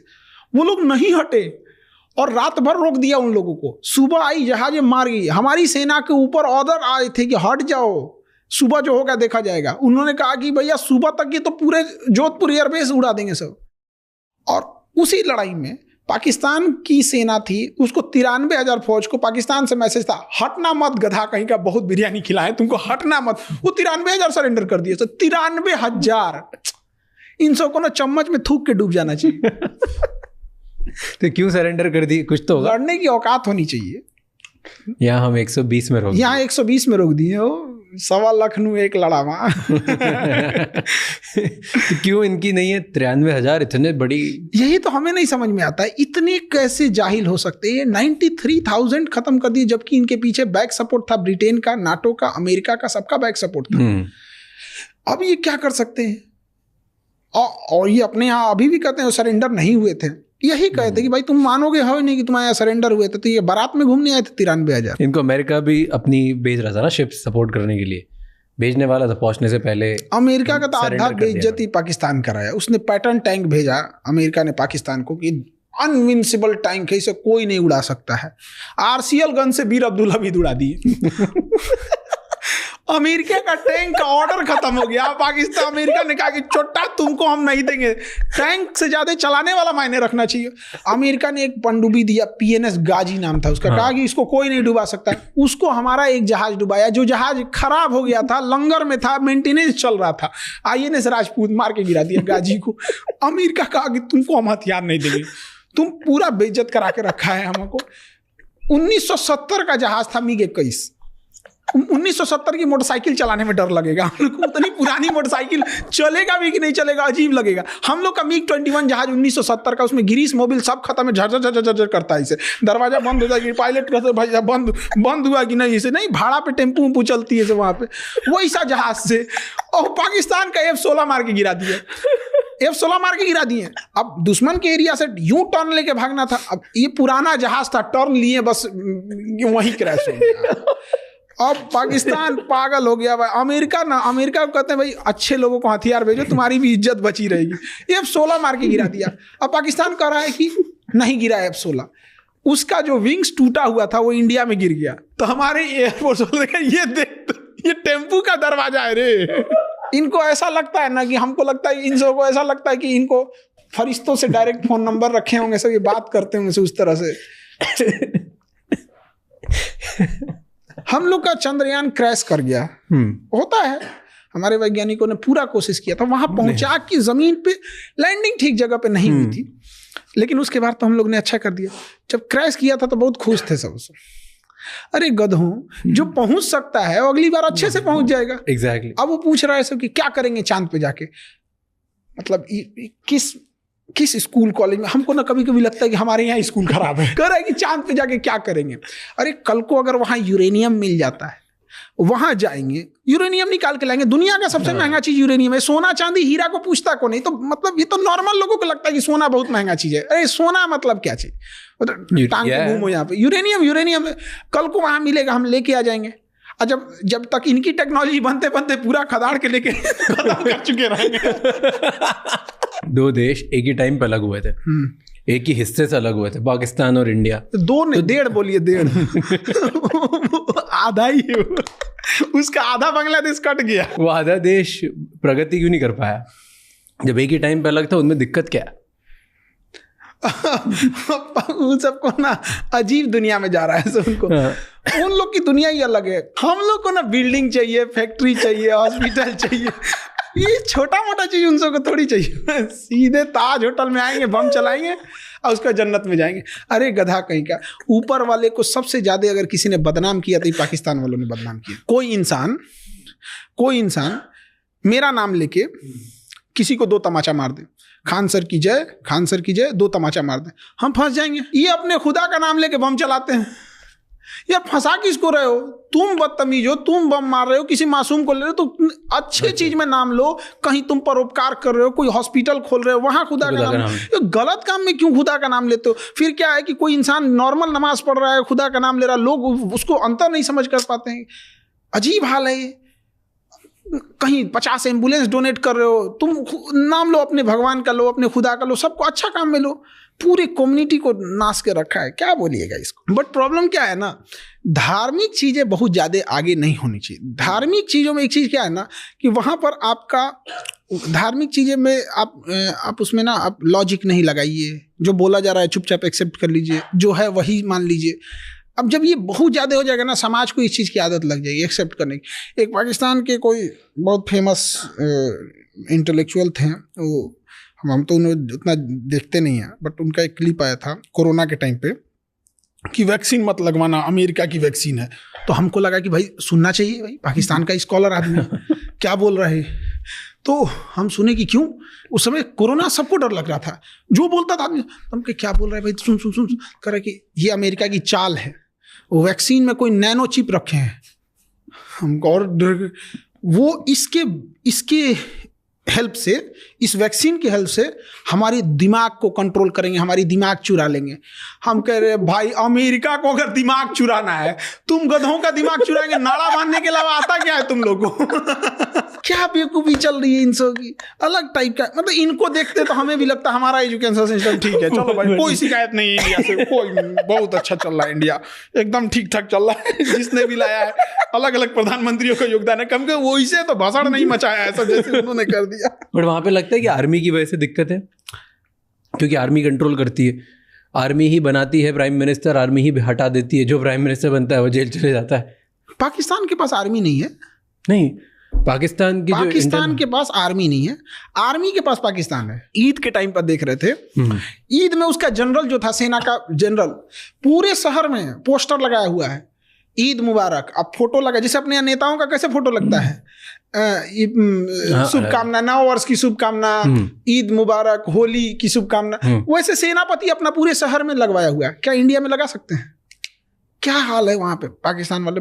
उसका सबसे बड़ा कारण क्या था कि जिन्ना ने देश लिया उससे ज्यादा खतरनाक था कि जिस तरीके से उसने देश लिया। और जब देश आजाद हो गया, मतलब विभाजन हो गया, तो मुस्लिम लीग ने कहा कि हमें अपना मुल्क मिल गया। तो उसने डांटा था मुस्लिम लीग को और कहा था कि इतिहास याद रखेगा, मुस्लिम लीग ने देश अलग नहीं किया, जिन्ना के ताकत से देश अलग हुआ। ये उसकी ताकत। और गुजरातियों को अंडर एस्टिमेट नहीं करना चाहिए। जिन्ना भी गुजरात के थे भाई, बहुत तेज दिमाग के होते। जीना भाई ठक्कर, मतलब वो ठक्कर जाति से ना, मुस्लिम नहीं था जिन्ना, उसके दादाजी मुस्लिम नहीं थे। जेना भाई ठक्कर थे, ठक्कर जाति से। तो उसने ना मछली का व्यापार करते थे, तो शाकाहारी लोगों ने उन्हें बाहर कर दिया, भागो यहाँ से, तुम ये मछली कराची में सीख दिए। तो मुंजा भाई ठक्कर मुंजा भाई ठक्कर का बेटा हुआ जेना भाई ठक्कर, और जेना भाई ठक्कर का बेटा हुआ मोहम्मद अली जिन्ना, और ये इस्लाम धर्म अपनाया था और उसके बाद से ये कांड कर दिया। तो अगर जिन्ना को हम लोग एलिमिनेट कर देते ना तो पाकिस्तान बनता ही नहीं। नाथूराम गोडसे, हमको लगता है इसने को किसी ने गलत सुपारी दे दी थी, फोटो दिखाने में गलत कर दिया कि मारना है इसको, मार दिया उसको जाके। भाई मारना था तो जिन्ना को मार देते यार। हम लोग तो बदनसीब थे भैया, हम लोग तो अभी जन्म लिए हैं, आज़ादी के समय हम लोग नहीं थे। बट इनफैक्ट एक कॉमन सेंस भी रहता, अगर हमें ही मारना रहता तो भाई हम गांधी को क्यों मारे? 80 साल का बूढ़ा तेज ढकेल देंगे तो मर जाएगा इंसान, उसको मार दिया। कितना बेशर्मी का बात है यहाँ पे। जिन्ना को मार भाई, सारा बवाल खत्म हो जाएगा यहाँ पे। वही ना मचा रहा है यहाँ पे। आप उस आइडियोलॉजी की नहीं हो जहाँ पे लोग डिबेट करते हैं ना कि गांधी जी ने ऐसा किया, गांधी जी ने ऐसा किया। कहाँ कौन से प्रस्ताव में गांधी ने लाया? देश का विभाजन हुआ, CR फॉर्मूला, चक्रवर्ती राजगोपालाचारी लास्ट में थे, सरदार पटेल ने भी सहमति उस समय थी, जवाहरलाल नेहरू की भी सहमति थी, सबकी थी। कारण क्या था? जिन्ना था। सिंपल सा कारण उसका जिन्ना था। जब जिन्ना को लग गया और 1945 में शिमला सम्मेलन हुआ, उसमें जिन्ना की बात ही नहीं मानी गई 1945 में, और वहाँ कांग्रेस में बोला गया तो इसने मोहम्मद अबुल कलाम आज़ाद गए वहाँ पे। तो 1945 में शिमला सम्मेलन में जिन्ना को लग गया कि ये लोग ना आज़ादी देने वाले हैं ना देश का विभाजन करने वाले हैं, ये लोग बस आज़ादी दे के चले जाएंगे। तो जिन्ना ने उसके एक साल बाद 16 अगस्त 1946 को ओपन बोला था, डायरेक्ट एक्शन प्लान, दंगा फैला दिया, हर घर में दंगा, हर शहर में होने लगा, हर शहर में होने लगा। जिन्ना को मारो, खत्म कहानी। एक सिंपल सी बात बताते हैं, जिन्ना को मार देते तो कौन इंसान आता आज़ादी की मांग करने के लिए? कौन था? कोई नहीं। जिन्ना को पूछता कौन है? विप्रो कंपनी के मालिक है ना अजीम प्रेम जी, विप्रो उन्हीं की है। अजीम प्रेम जी के पिताजी थे मोहम्मद प्रेम जी, उनको जिन्ना ने ऑफर दिया कि आप क्या कर रहे हैं वो हिंदुस्तान में, ये आपका मुल्क है पाकिस्तान, यहाँ आइए हम आपको वित्त मंत्री बना देते हैं। हम आप फोन काट दिए, रख देश बनाया यहाँ पर। इस इंसान ने ठुकरा दिया। 22 करोड़ रुपया दान देते हैं विप्रो से, हमारे रतन टाटा साहब। ये लोग देश के लिए हीरा हैं ये लोग। तो अलग टाइप का था। जिन्ना नहीं रहता तो विभाजन कभी नहीं होता। अच्छा, उसके बाद भी वो लोग क्या कर रहे थे जो विभाजन को स्वीकार कर लिए? बाकी लोग, इसका मतलब आप ये मानते हैं कि वो 80 साल का बूढ़ा जो चल नहीं सकता था, जिसको 2 इंसान उठा के ले जाते थे, उसमें इतनी ताकत थी और आपके नौजवानों में कोई ताकत नहीं थी? दोनों बात आप एक साथ नहीं बोल सकते। तो आप इसको एक्सेप्ट कीजिए। एक और आप कहते हैं कि सारे नेता का योगदान है, एक और कहते हैं यही अकेले सब कुछ कर दिया। आज़ादी की श्रेय में यहाँ एक कोई किसी को दान देता है, 2 किलो अनाज, केला, फल देता है ना, तो 4 फोटो खिंचवाता है। एक कोई घर बनवाता है तो 10 फोटो खिंचवाता है। इंडिया मैच जीत जाती है तो लोग फोटो खिंचवाने के लिए लाइन लग जाती है।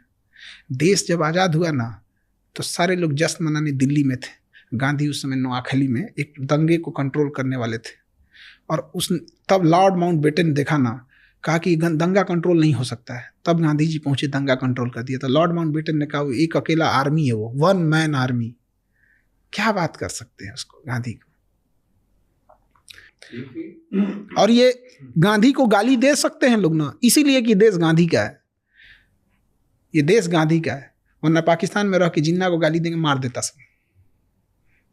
वो बोल भी पा रहे हैं। और हमको एक चीज बड़ा अब सत्य लगता है, उस समय नहीं लगता था। आइंस्टीन ने कहा था कि आने वाले 100-200 सालों में कोई बिलीव भी नहीं करेगा कि ऐसे हाड़ मांस का शरीर वाला इंसान भी भारत में था। उसको पहले से आभास था आइंस्टीन को कि लोगों की मेंटेलिटी। अभी तो 100 साल भी नहीं बीता, लोग गालियां देना चालू कर दिए। गांधी जी का फोटो नोट पे क्यों है?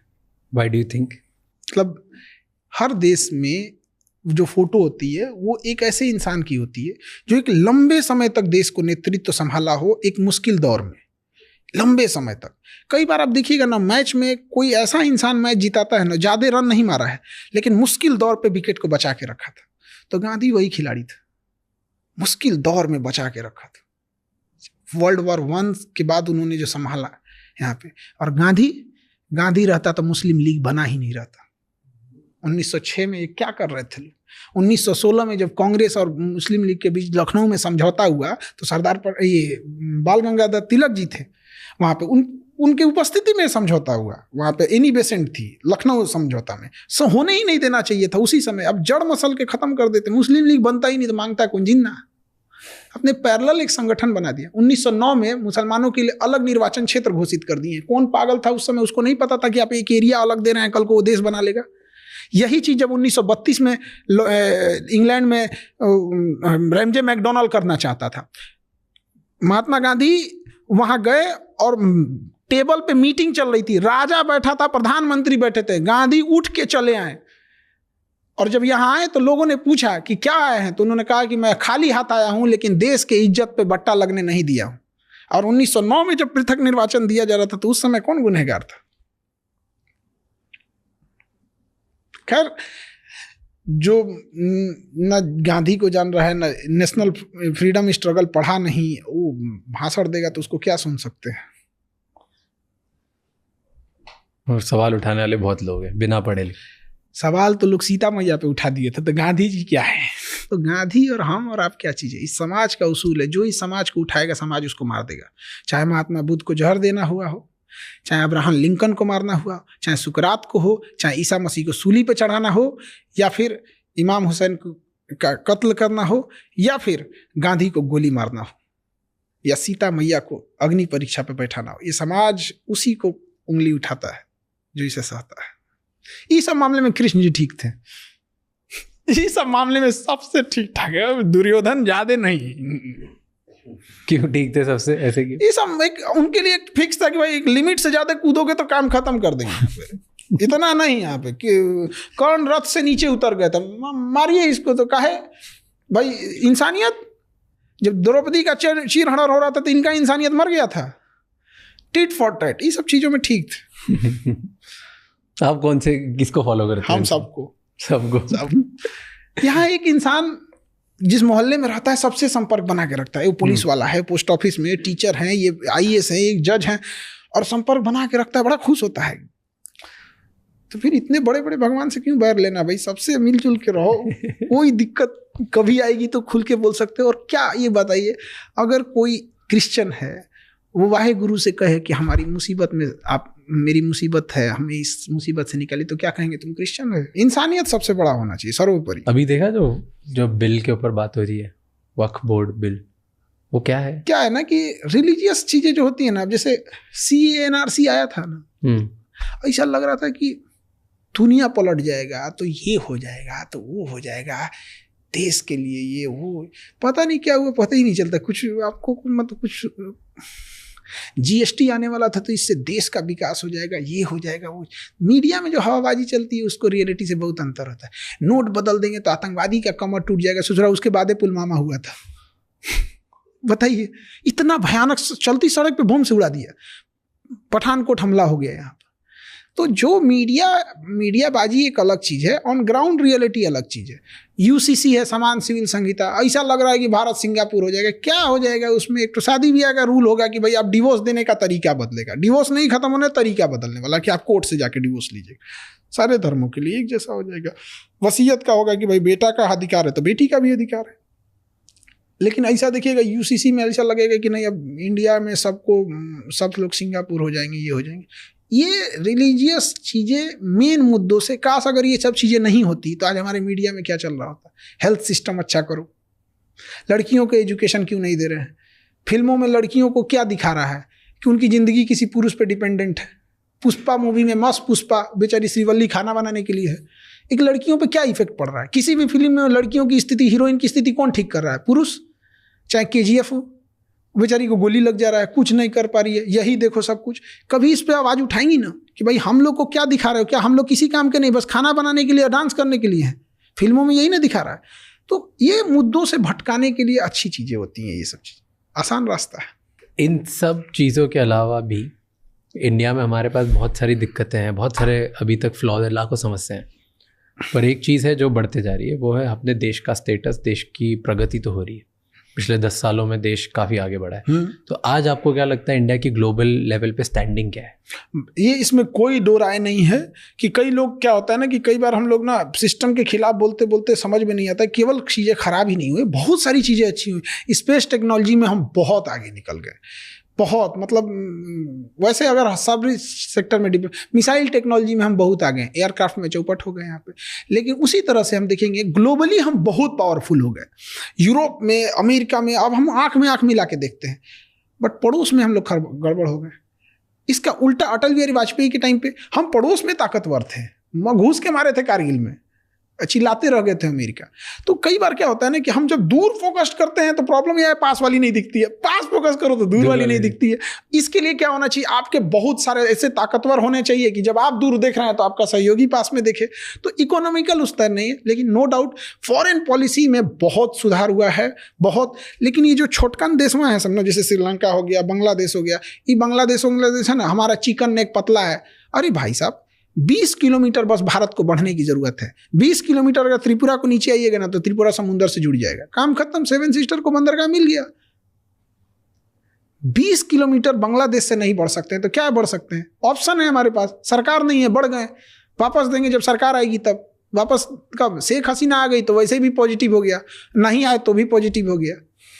कुल पंचायती कलम खूंटा हुए गाड़ब 20 किलोमीटर घुस जाए श्रीलंका, काम खत्म। वो श्रीलंका कह रहे हैं, त्रिपुरा का हो गया, कॉक्स बाजार सब हम लोग का हो जाएगा। अब उसके बाद बांग्लादेश चिल्लाएगा, फिर समझौता कराएंगे, उस पर लिखो तभी देंगे जब तुम हमारे किसी शत्रु देश को या किसी विदेशी देश को यहाँ नौसेना का अड्डा नहीं दोगे तब। ऐसे छोड़ देंगे तो कुछ भी कर देगा। जाके मोहम्मद यूनुस बोलता है चाइना में कि नॉर्थ ईस्ट के पास अपना समुंदर नहीं है। अरे बाप रे बाप, काश ये धार्मिक मुद्दे भारत में नहीं होते ना। आज चिकन नेक जो 26 किलोमीटर हम कर रहे हैं उसमें क्या जाता है, उसको 50 किलोमीटर घुस जाए बांग्लादेश में। चाइना कैसे गया तिब्बत लेके, सद्दाम हुसैन पे कैसे अमेरिका ने हमला कर दिया, अफगानिस्तान में क्या किया, पुतिन ने क्या किया, चेकोस्लोवाकिया कहाँ गया। और हम करते हैं, भारत की शुरू से कभी फिलॉसफी नहीं रही है दूसरी जगह जाके। दूसरा देश बांग्लादेश मेरा है, दूसरा कहाँ है। फिलॉसफी को ये क्या मतलब बनता है, हम अपनी फिलॉसफी भूल गए हैं। हमारा है बांग्लादेश, पूरा भी ले लें तो अपमान, कोई अपराध नहीं होगा। ये बात तो हम लोग मंदिर मस्जिद में कह सकते हैं, कसम खा के कह सकते हैं। हमारा जमीन है, हमारा पर्स गिर गया है, हमारी बस आगे निकल गई तो लौट के आके हम नहीं उठाएंगे क्या कि हमारी फिलॉसफी हम नहीं उठा, बांग्ला मेरा है, अधिकार बनता है हमारा। था, अब तो एक स्वतंत्र देश है, वो अलग है। अब थोड़ी अब अलग, पहले कर सकते थे। दादा हैं हम लोग बांग्लादेश के, बाप हैं पाकिस्तान के। तो दादा बूढ़ा हो जाता है तो क्या अपना हक खो देता है। सब चलता है इंटरनेशनल रिलेशन में, कोई मायने नहीं, सब चलता है यहाँ पे। अगर राजा लड़ना छोड़ देना, राजा का पतन हो जाता है।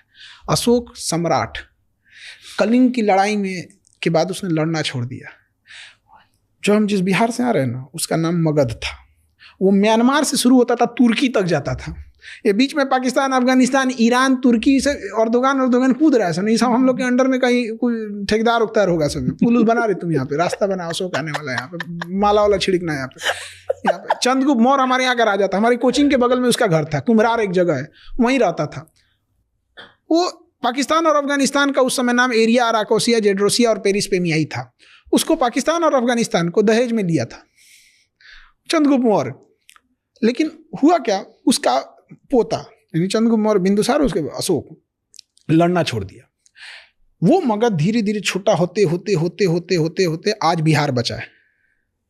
जिस मगध यानी जिस बिहार के आगे सिकंदर लौट के गया था ना, जिस बिहार को कोई जीत नहीं सका था, मगध को ना, पूरे अखंड भारत को जिस पटना से संभाला जाता था ना, केवल उसके तलवार छोड़ने की वजह से आज पटना ना मजदूरों की राजधानी हो गई। पूरे बिहार से सबसे ज्यादा लेबर हमारे यहाँ आते। वही लड़ना नहीं छोड़ना चाहिए। अमेरिका पागल है जो $800 अरब अपने इकोनॉमी पे डिफेंस बजट पे खर्च कर रहा है।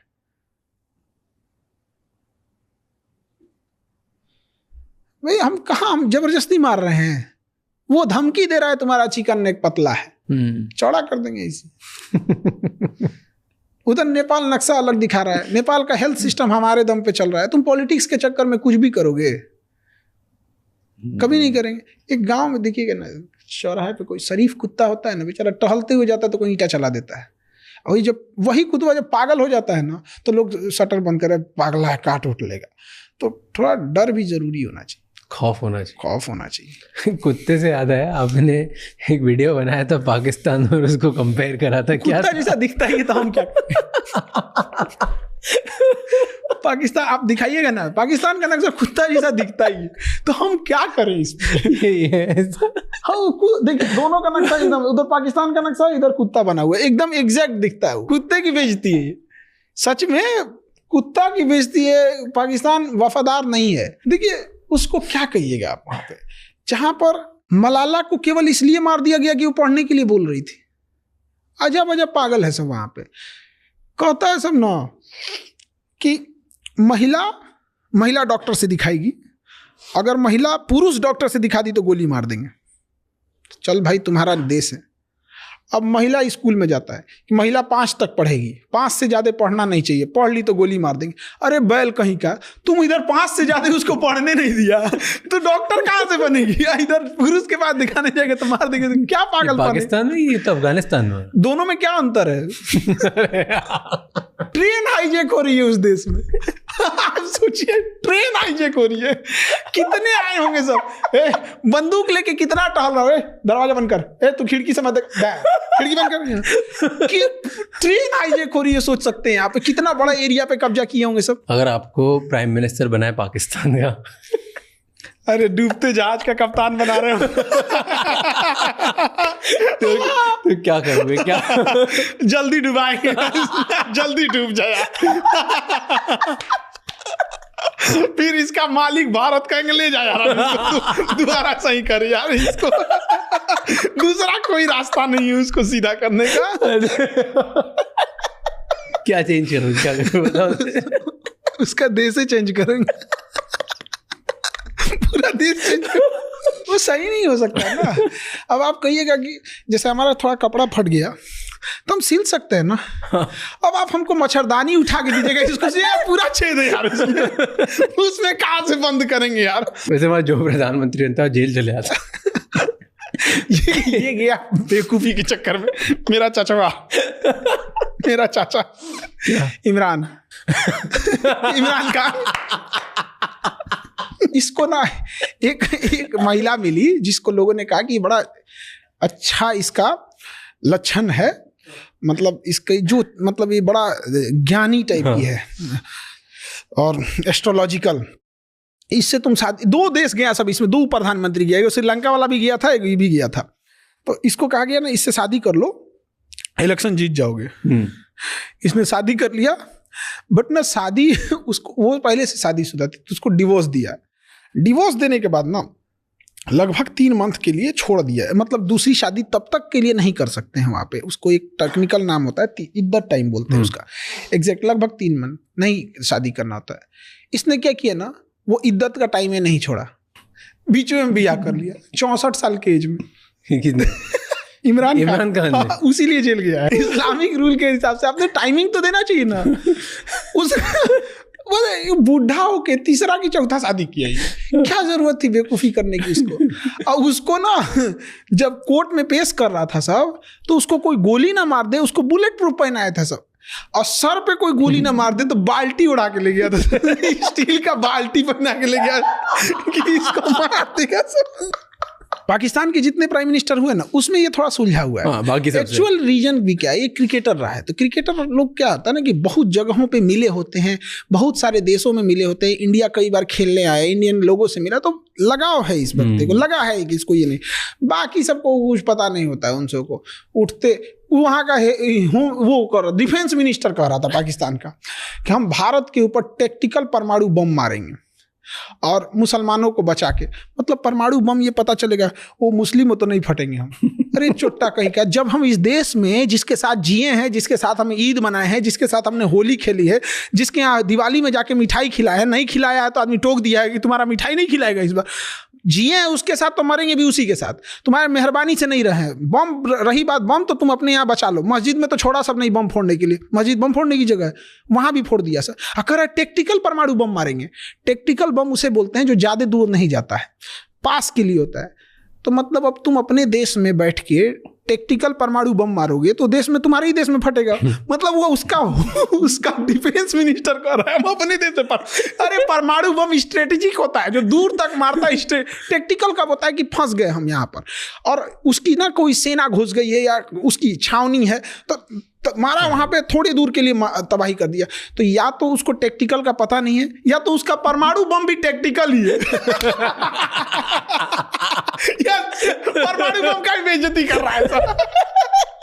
परमाणु बम एक स्ट्रेटेजिक बम है हमारे देश में, उसको हेल्थ थल सेना नहीं कर, उसका एक ब्रांच है स्ट्रेटेजिक कमांड, वो संभालती है, वो उसको भी टैक्टिकल कर रहा है। बताइए इसको क्या बोला जाए। तो आप बने कैसे, आपने कैसे स्टार्ट किया, आप ये सब करना कब शुरू किया? हम लोग तो ये सब टीचर बनना ही नहीं था हम लोग को।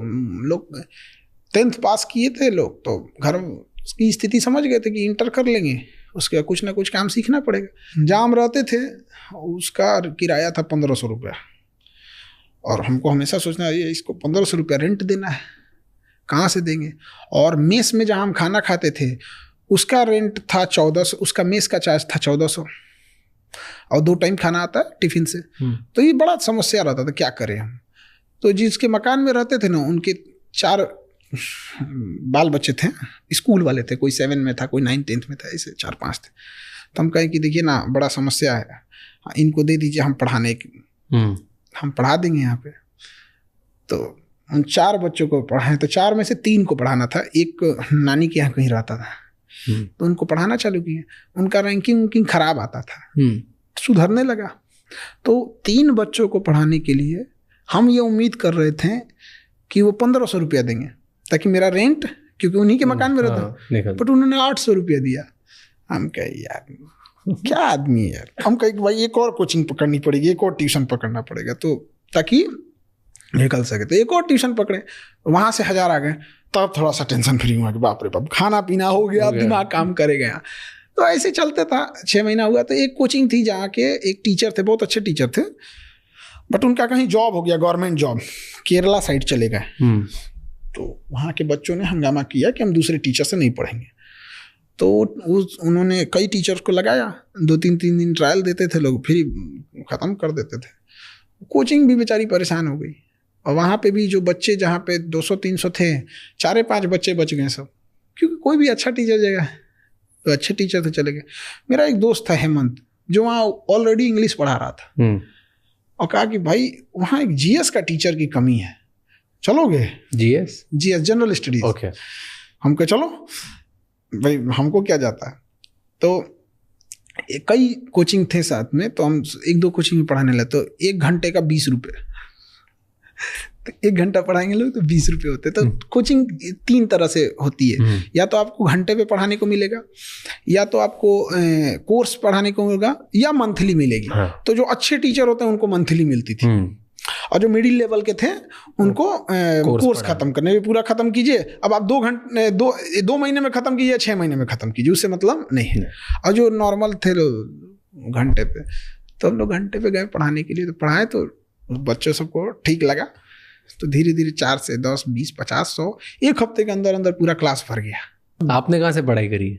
हम तो अलग अलग, मतलब कभी बीएससी किए हैं, बीएससी करने के बाद फिर एमए कर लिए हैं ज्योग्राफी से, उसके बाद से फिर IIM अहमदाबाद से मैनेजमेंट स्ट्रेटजिक में। IIM अहमदाबाद से पढ़े हो आप? उसके बाद से फिर कहें कि चलो इसे चलते हैं। IIM अहमदाबाद से कब पढ़े? स्ट्रेटजिक मैनेजमेंट किया हमने, तो उसका तो इसमें कोई यूज़ नहीं है। इसमें कोई जनरल स्टडीज में उसका क्या करेंगे, उसका अलग सिस्टम है, इसका अलग सिस्टम है यहाँ पे। तो हम लोग यहाँ पढ़ाने लगे। अब 1 घंटे का 20 रुपये मिलता था, तो हम सोचते थे 6 घंटा पढ़ा दे, 100-150 हो जाए यहाँ पे। फिर उन्होंने भी बढ़ा दिया, फिर उन्होंने 100 रुपया कर दिया घंटे का। हाँ, फिर ठीक ठाक होने लगा। बट प्रॉब्लम क्या आने लगी ना, कि हम कहते थे कि बच्चों से फीस कम लीजिए। उसने बच्चों की फीस की कोई लिमिट ही नहीं रखी। मतलब जो चीज़ 1000 रुपये की थी, भीड़ हो गई थी, तो कहते थे देखो जगह नहीं है, सर के क्लास में जगह नहीं है, हम 1000 का 2000 लेंगे। हम कहे ये क्या तरीका है भाई,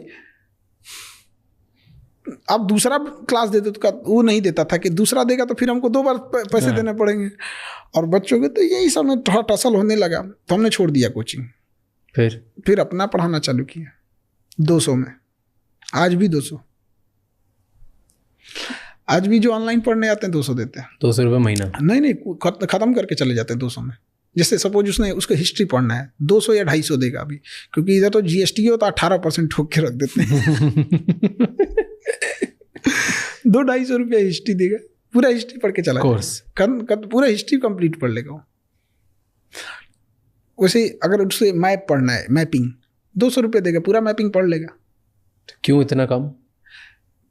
हमको किसको पढ़ाना है? हम जो जैसे हम थे वैसे हमें पढ़ाना है। हम लोग की पढ़ाई, हम लोग पढ़ने में ख़राब नहीं थे। हम लोग मतलब क्या ही बोला जाए, जब हम लोग देखते थे कि कोई बच्चा पीठ पे बस्ता लेके जा रहा है ट्यूशन पढ़ने, हम लोग वहाँ पे वेल्डिंग सीख रहे हैं, बहुत ख़राब लगता है। आप वेल्डिंग मारिएगा, क्लास का कोई बच्चा जाएगा, कोई लड़की जाएगी तो आपको मुंह छुपाना पड़ेगा उधर, ख़राब लगता है वो दिन।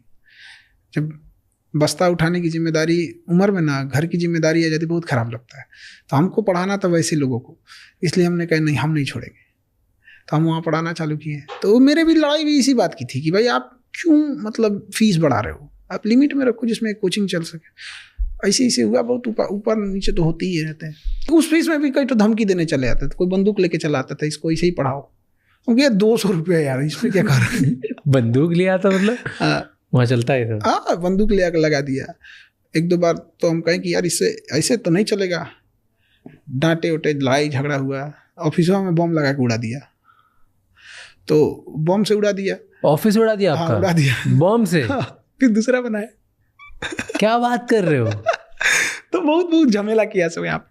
तो इरिटेट होके हम छोड़ दिए, हमको से कि अब पटना नहीं रहेंगे। फिर से हम सोचते हैं कि अपना काम सीख के सऊदी चल जाते हैं। पर ये क्या तरीका है कि कोई आपको आके बंदूक दिखाता है, बम से उड़ा देता है, ये सब बहुत नॉर्मल है उधर? आपको आज से 1 हफ्ते पहले की बात बता रहे हैं। बिहार का एक जिला है भागलपुर, वहाँ एक 19 साल का बच्चा आइसक्रीम बेच रहा था। एक आदमी आया, कहा आइसक्रीम दे। तो कहा भैया पैसा दीजिए। कहा तो हमरा से पैसा मांगेगा? उसको ऐसे मुंह पकड़ा और मुंह में बंदूक घुसाया और गोली मार दिया। 19 साल का लड़का मर गया। गलती बस थी कि उसने आइसक्रीम का पैसा मांगा था। पुलिस क्या कर रही है, सरकार क्या कर रही है इसमें? इतना पुलिस मजबूत रहेगी। बिहार में क्या है आज तक, क्यों ऐसी कहानियां अभी भी आती है? हम आपको 1 हफ्ता पहले की बात बता रहे हैं। हाँ, तो आज तक ऐसी क्यों कहानी? 1 हफ्ता पहले में वहाँ पर कोई पुलिस प्रशासन कुछ नहीं है। पहले हम लोग भी बहुत झेले हैं। पहले पुलिस को बोलते थे, अब हम लोग खुद सलट लेते हैं। बम चलाओगे, तुम्हारे ही पास एक ठो क्या करेंगे वो वहाँ क्यों नहीं हेल्प करती तो पुलिस वगैरह ये सब? क्यों? वहाँ बाहुबल बहुत है ना। हाँ, आप किसको कहिएगा? यहाँ पे कोई हर पॉलिटिक्स में ऊपर तक पहुंचे उसकी, आप क्या करिएगा? अरेस्ट कराइएगा ना। ऊपर से एक तो मंत्री का फोन आ जाएगा, हमारा आदमी है छोड़ दो, छोड़ देगी पुलिस। फिर आपका मुंह कुछ रहेगा नहीं, फिर आके आपको धमकाएगा, हो गई लो पुलिस, अब बचाएंगे पुलिस, अब आप कहाँ जाइएगा? वहाँ के लोग हालत बहुत बेकार है। ऐसा भी नहीं है, हम लोग चाहे जैसे भी उसी में जीना सीख गए। हम लोग एकदम कोई टेंशन नहीं है। अभी भी कोई लंदन अमेरिका जन्नत में बैठा दे तो नहीं भैया हमको बिहार ठीक लगेगा।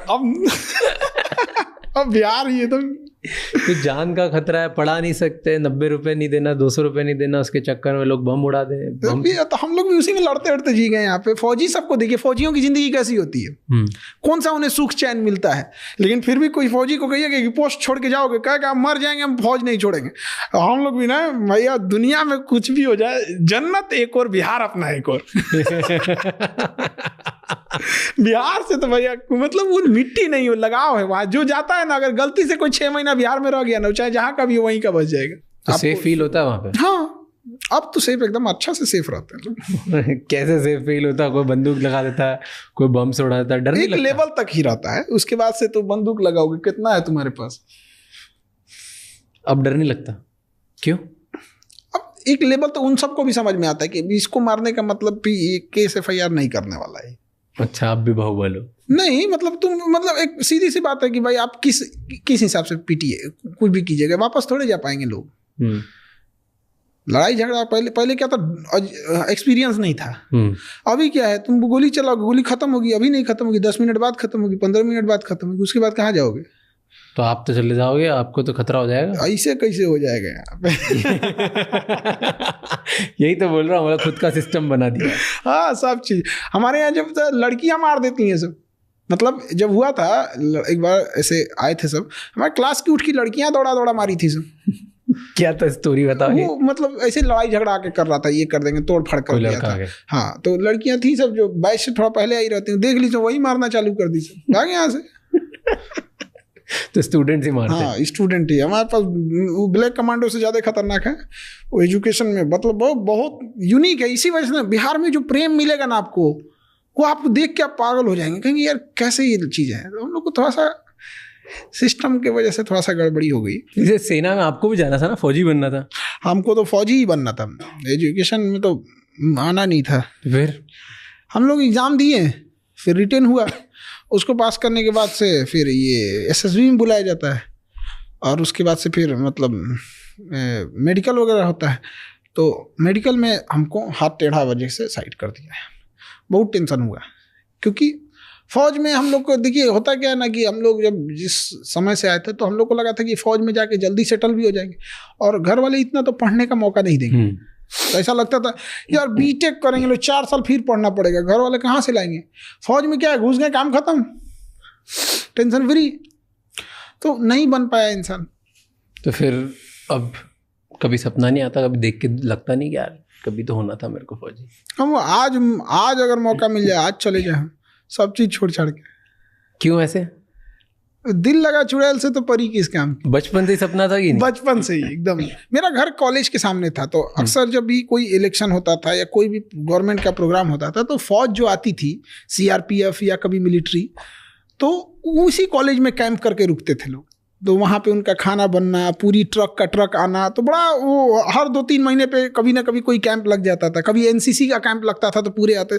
तो देखते देखते देखते वो आदत हो गई, वो ड्रेस, वो चीज़ें, सब चीज़ बड़ा अच्छा लगने लगा। बस बचपन से देख के अच्छा लगता था। और कोई भी चीज़ हम देखे रहते तो अमूमन उसी चीज़ से लगाव होता है। अब रेगिस्तान के आदमी को क्या लगेगा, समुंदर से लगाव होगा, देखा ही नहीं तो। कई फौजी को देख के जलन होती है कि यार ये वर्दी मेरे पास भी होनी चाहिए थी। अब हमारे स्टूडेंट होते हैं तो उनको हम मिठाई भी खिलाते हैं, फिर कहते हैं तुम जहाँ हो ना वहाँ हमें जाना था। अब हम जहाँ नहीं जा पाए वहाँ उनको ले जाते हैं। अभी एक नीरज नाम का लड़का था, उसका सिलेक्शन हो गया, वो एयरफोर्स में एनडीए से पायलट बन गया। हम कहे यार तू खुश नहीं है? तो क्या सर एकदम खुश हैं। टेंशन इस बात की है ना, ऐसा ना हो कि हमको राफेल मिल जाए, हमको चाहिए सुखोई। हम कहे यार तो एक तो लोगों का सिलेक्शन नहीं हो रहा है, तुम्हारा सिलेक्शन हो गया, अब तुम इस पे डिपेंड, क्योंकि ना एक बार जो जहाज अलॉट हो गई, जिसके आप एक्सपोर्ट हो गए, उसी को चलाएंगे एकदम, वो वही फ्लीट हो जाती है उनकी। तो इस टाइप तो अब थोड़ा सा लगता है कि भाई जिनका हम जहाँ जाना चाहते थे वहाँ, लेकिन खुशी होती है कि जब देखते हैं कि दाढ़ी आने से पहले उनके पास गाड़ी आ गई। वाह, तो ये अलग टाइप का लगता है। मैं एक स्टूडेंट था मुकेश नाम का, उसके भैया चाय बेचते हैं कलकत्ता में। उसका जब रिटेन निकल गया, प्री निकल गया, मेंस निकल गया, जब इंटरव्यू देना था ना, तो क्या बोलता है कि सर मेरे पास अच्छा कपड़ा नहीं है इंटरव्यू में पहनने के लिए, किसी का सूट वगैरह है तो दिला दीजिए ना। वो बच्चा जब अधिकारी बना, उसका अपना घर नहीं रहने के लिए, मिट्टी का घर है, और टेबल नहीं था पढ़ने के लिए ना, तो ऐसे बांस वगैरह जोड़ जाड़ के बनाया। आज वो अधिकारी है, और वो प्रधानमंत्री आवास योजना है ना, वो जिस पे साइन करेगा उसी को घर मिलेगा। हमको आज आके बोला, जानते हैं सर 300 घर बनवाए हम, जिसका अपना घर नहीं था। तो लगता है कि आदमी कमाया है। ये चीज़ें बड़ा अच्छी लगती है। हकीकत मायने में हमको पढ़ाने में कोई इंटरेस्ट नहीं है, लेकिन पढ़ाते बस हम इसीलिए हैं कि जो गरीब बच्चा है वो पढ़ सके। दूसरा, जो कमज़ोर बच्चे, उन्हें ये ना लगने लगे कि वजह वो नहीं पढ़ सकते, उन्हें हम एक हिम्मत देना था। आज भी जो बैक बेंचर होता है ना, इंडिया के किसी बैक बेंचर से हम यही कहते हैं, उसको एक आखिरी उम्मीद रहता है, खान सर है तो हमको क्या टेंशन। हम बैक बेंचर जो बैठे रहते हैं उनको एकदम टेंशन नहीं, उनको लगता है कि उनका ब्रांड एम्बेसडर है। हमारे आज भी हैंडीकेप को पैसा नहीं लगता है। कोई हैंडीकेप आ जाए पढ़ ले, उसका कोई पैसा नहीं लगता है अभी भी। और पैसे मतलब इतना मिनिमम फीस रख दिए हैं कि अब तो किसी को कहना ही नहीं पड़ता है कि मतलब फीस कम कर दीजिए। अब जहाँ 2 लाख रुपया लगता था नीट और जेई का, वहाँ हम लोग ऑनलाइन उसको 2-3 हज़ार में दे देते हैं, और ऑफलाइन आके पढ़ना रहता है तो उसको मान के चले मंथ का 2,000-2,500 लगेगा। तो जहाँ 2 लाख वहाँ से इतना, तो बहुत का डिफरेंस आ जाता है। और उसका एक रीजन भी है उतना भी फीस रखने का, कि रेंट इतना महंगा है, बिजली इतनी महंगी है, कोचिंग माफिया है। तो जो फीस, देखिए चिल्लाने से तो नहीं होगा, जो फीस ज़्यादा ले रहा है। माफिया मतलब क्या? जिससे लोगों को परेशानी हो। महात्मा मतलब क्या? जिससे कोई परेशानी हो। तो परेशानी का कारण क्या है? आप उससे मनमाना फीस ले रहे हो। एक और उसे का आप रूल बना दो, इससे ज्यादा फीस नहीं ले सकते। तो आपको परेशान नहीं करते कि आप तो बाप रे, बड़ी वही जब कोचिंग माफिया सब क्या करेगा सब ना, किसी किसी को खड़ा करके कुछ से कुछ बोलने को बोलेगा सर कि बोलो खान सर के बारे में कुछ से कुछ, तो बोलते रहते हैं ऐसे, तो बच्चों को कोई फर्क नहीं पड़ता, उल्टे सुना देता है ऐसे 4 ठो, पैसा लेके आता है ऐसे, कुछ पैसा लेके कुछ, तो हर जगह ऐसे चलते रहता है, इसमें कोई वो चीज। बच्चे प्लांट करते हैं आपके इधर? तो वो बच्चे कुछ बच्चे को भेजते हैं लोग जाकर डिस्टर्ब करो, आता है पढ़ता है, कहता है कि सर अच्छा लग रहा है, अब यहीं पढ़ेंगे।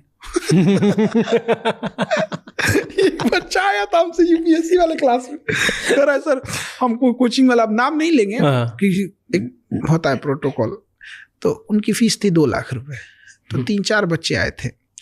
उनका कहना था कि इनका जब यूपीएससी का क्लास चलेगा ना तो उसमें खड़े होकर तुम डिस्टर्ब करना, कुछ से कुछ क्वेश्चन पूछना, और उनको प्लांट किया गया था। और उन्होंने हमारे यहाँ एडमिशन कराया उस बच्चे का, और पूरी प्रॉपर आई कार्ड वगैरह एडमिशन करा के बना।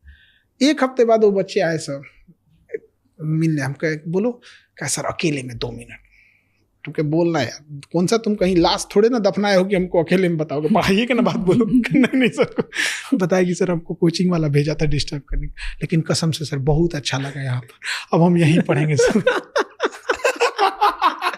आवाज बस इस चीज को उठना चाहिए कि कोचिंग की फीस एक लिमिट में होनी चाहिए, आप इससे ज्यादा नहीं ले जा सकते, और जो कम लेते हैं उन पे टैक्स वगैरह में थोड़ी सहूलियत देनी चाहिए। अब एक बात बताइए, जब लॉकडाउन लगा था देश के पास पैसे नहीं था, पहली बार हुआ था, आपको बिलीव कीजिएगा कि हमने जो पहला बैच लाया था पूरे कोर्स का 11 रुपए का था, कल्पना नहीं कर सकते कोई 11 रुपए का। और एक बच्चा गुजरात या महाराष्ट्र से गुजरात थोड़ी दूर पे मेरे क्लास में आया, वो पूरी मतलब क्लास के सामने बड़ा अजीब उदास हो गया। 11 रुपये में पढ़ा था, उसके कंधे पे 2 स्टार लगे हैं, अभी बिहार पुलिस में इंस्पेक्टर हैं, एसआई है वहाँ पे। वो गुजरात में 12,000 रुपया पे 12,000 रुपये, उसी में उसको रहना भी है खाना भी है, कहता था 6-7 हज़ार रुपये बचता था। पेंट करता था पेंट, और ना मोबाइल उसका नहीं था ना, तो उसने दोस्त के मोबाइल से बैच खरीदा था 11 रुपये में।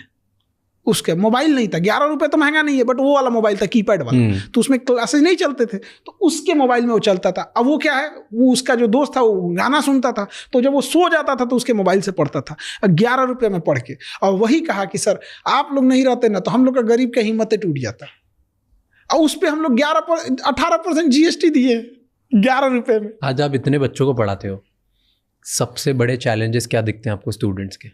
अलग अलग तरीके के क्या चैलेंजेस होते हैं? 2 बड़े चैलेंजेस ये देखते हैं ना कि जो बच्चे आ रहे होते हैं ना वो ग्रेजुएशन तो कर लिए हैं बट स्टैंडर्ड ग्रेजुएशन का नहीं है। अब प्रॉब्लम ये आती है कि आप ग्रेजुएशन के एग्ज़ाम देने आए हो, आपका स्टैंडर्ड ही नहीं है वहाँ पे। ये वैसे ही है कि जैसे हमें कोई ज़मीन का टुकड़ा दे दिया गया यहाँ मकान बनाने के लिए, बट वो ज़मीन नहीं है, तालाब है, तो हमें तो कुछ टाइम यही लग जाएगा उसको बराबर करने में, तब ना भैया बनाएंगे उसको। एक ये खराबी है।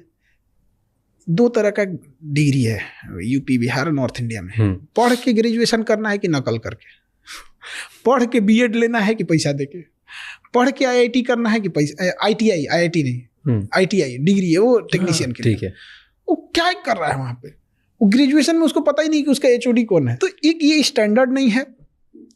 दूसरा, कुछ ऐसे बच्चे हैं ना जिनको बर्बाद टीचरों ने किया। टीचर मतलब इन द सेंस क्या है, बर्बाद कैसे किया कि टीचर की संख्या कम है, स्टूडेंट हमेशा ज़्यादा होते हैं। टीचरों ने मिल के कहा स्टूडेंट्स अपना लेवल उठाओ ताकि पढ़ाई समझ में आ जाए। अरे भैया टीचर्स लिमिटेड है, इन्हें कहिए कि आप जो बड़का स्टैंडर्ड में फेंक रहे हैं ना, अपना ही थोड़ा डाउन कीजिए, उसके बराबर आ जाएगा। इक्वल होना ही मतलब है, दोनों तरह से इक्वल हो सकता है। यहाँ पे 50 लोग आ जाए, 50 चेयर नहीं है तो या तो उन्हें हम खड़ा रखेंगे या तो हम लोग भी अपनी कुर्सी छोड़ के सब बैठ जाते हैं यार, सब नीचे ही बैठ जाते हैं, क्या जाता है। तो एक ये बर्बाद कर दिया वहाँ पे। और उसके बाद और भयानक क्या लगता है, उसी क्लास में 2 बच्चे बैठे होते हैं जिनका एक स्टैंडर्ड नीचे, एक का स्टैंडर्ड हाई है। एक हाई वाला क्वेश्चन पूछेगा ऐसा कि बेचारा पूरा पीछे वाला दहल जाएंगे, तो इतना हैवी कैसे पूछ दिया। इसलिए सबको डांट के रखते हैं, एकदम शांति से रहो, हम बताएंगे। हम लो लेवल से लेके हाई लेवल तक चले जाएंगे। और हमें सबसे ज़्यादा खुशी कब होती है ना, सबसे ज़्यादा खुशी एक बच्चा जब उसको पढ़ने में कुछ समझ में नहीं आता है। जैसे अभी हम जस्ट फिजिक्स पढ़ा रहे थे तो एक चैप्टर खत्म किए, फिजिक्स में सबसे ज़्यादा टफ लगता है बच्चों को तो ऑप्टिक्स लाइट चैप्टर, और वो बच्चे एकदम सामने से रहते हैं। और जब खत्म हुआ चैप्टर ना, तो जो बच्चे जिनको कभी नहीं समझ में आया था न्यूमेरिकल बनाना, ये सब चीज़ें नहीं, और जब चैप्टर खत्म होने के बाद उनके ऊपर खुशी देखते हैं, और जब वो क्लास से निकलते हैं, जो आगे बैठे रहते हैं, जो अपने आप को तेज बनते हैं, उनको देख के तिरछा मुस्कुराते हैं ऐसे ना, तब लगता है यार भाई साहब क्या, मतलब वो दिल से फीलिंग आती है कि ये हो गया बराबरी। अब रेस लगाइए। इंडिया में रोजगार बोलते हैं कि बहुत है, लेकिन वो 2-4 हज़ार 5 हज़ार का बहुत है, 50 हज़ार वालों के लिए बहुत कम होता है। तो आज बच्चा क्या करे जिससे वो अपने आप को इतना स्किल कर सकता है, जिससे वो पैसे कमा सकता है, आगे बढ़ सकता है? क्या करना चाहिए उसे? देखिए, स्किल अलग अलग लेवल का, जहाँ पे उसको, जैसे हम स्किल कब सीखने को बोलते हैं, जब उसको हम नौकरी की तलाश में आ जाता है, जब बर्डन हो जाता है घर की जिम्मे, तब निकलता है। मतलब आप समझिए किसी को आप तालाब में फेंक दिए, उसके बाद पूछ रहे हैं तैरना नहीं जानते हो, मरेगा वो तो। आखिर उस इंसान को कमाना है, कहीं ना कहीं अपने पैरों पे खड़ा होना है, तो उसको टेंथ से ही कुछ चीज़ें, इंटरमीडिएट से ही कुछ सिखाते चलिए ताकि ग्रेजुएशन खत्म होते होते वो उस लेवल तक हो सके, कम से कम अपना निकाल सके, फिर आगे बढ़े गया। हम लोग कब करते हैं? जब ग्रेजुएशन खत्म हो जाता है तब। आज की तारीख में कौन सी 3 स्किल लगती है आपको जो बच्चों को सीखनी चाहिए जिससे करियर सिक्योर होगा? अभी जैसे डिजिटल में बहुत सारी चीज़ें आ गई हैं, AI है फिलहाल में, इसका कोई फिक्स नहीं रहता कि कल को इससे ज़्यादा कुछ आ जाएगा, कहीं पे भी कोई काम कर सकते हैं। जैसे एक सिंपल सी बात करते हैं कि अगर कोई नॉर्मल BSc कर रहा है और एक कोई नर्सिंग के साथ BSc कर रहा है, नर्सिंग वाले के लिए टेंशन नहीं है, वो भी कहलाएगा BSc, वो भी कहलाएगा BSc, बट नॉर्मल BSc वाला सड़क पे आ जाएगा, फिर उसे कोई कंपटीशन निकालना पड़ेगा। और जो BSc नर्सिंग कर रहा है उसको फट से, अभी उसकी नर्सिंग कंप्लीट भी नहीं होगी ना, लास्ट ईयर में इंटर्न पे रख लेंगे, सो कहीं ना कहीं हेल्पिंग स्टार्टिंग, मतलब उसको पूरी कंप्लीट होने से पहले ही रख लेंगे। फिर वो ना स्टार्टिंग में ही अगर 2 साल भी कंप्लीट कर लिया ना, तो अपना हॉस्टल और मेस का खर्चा निकाल लेगा, धीरे धीरे कोई हॉस्पिटल पकड़ लेगा। बट प्रॉब्लम कहाँ आती है? नर्सिंग की फीस कितनी है? 7-8 लाख।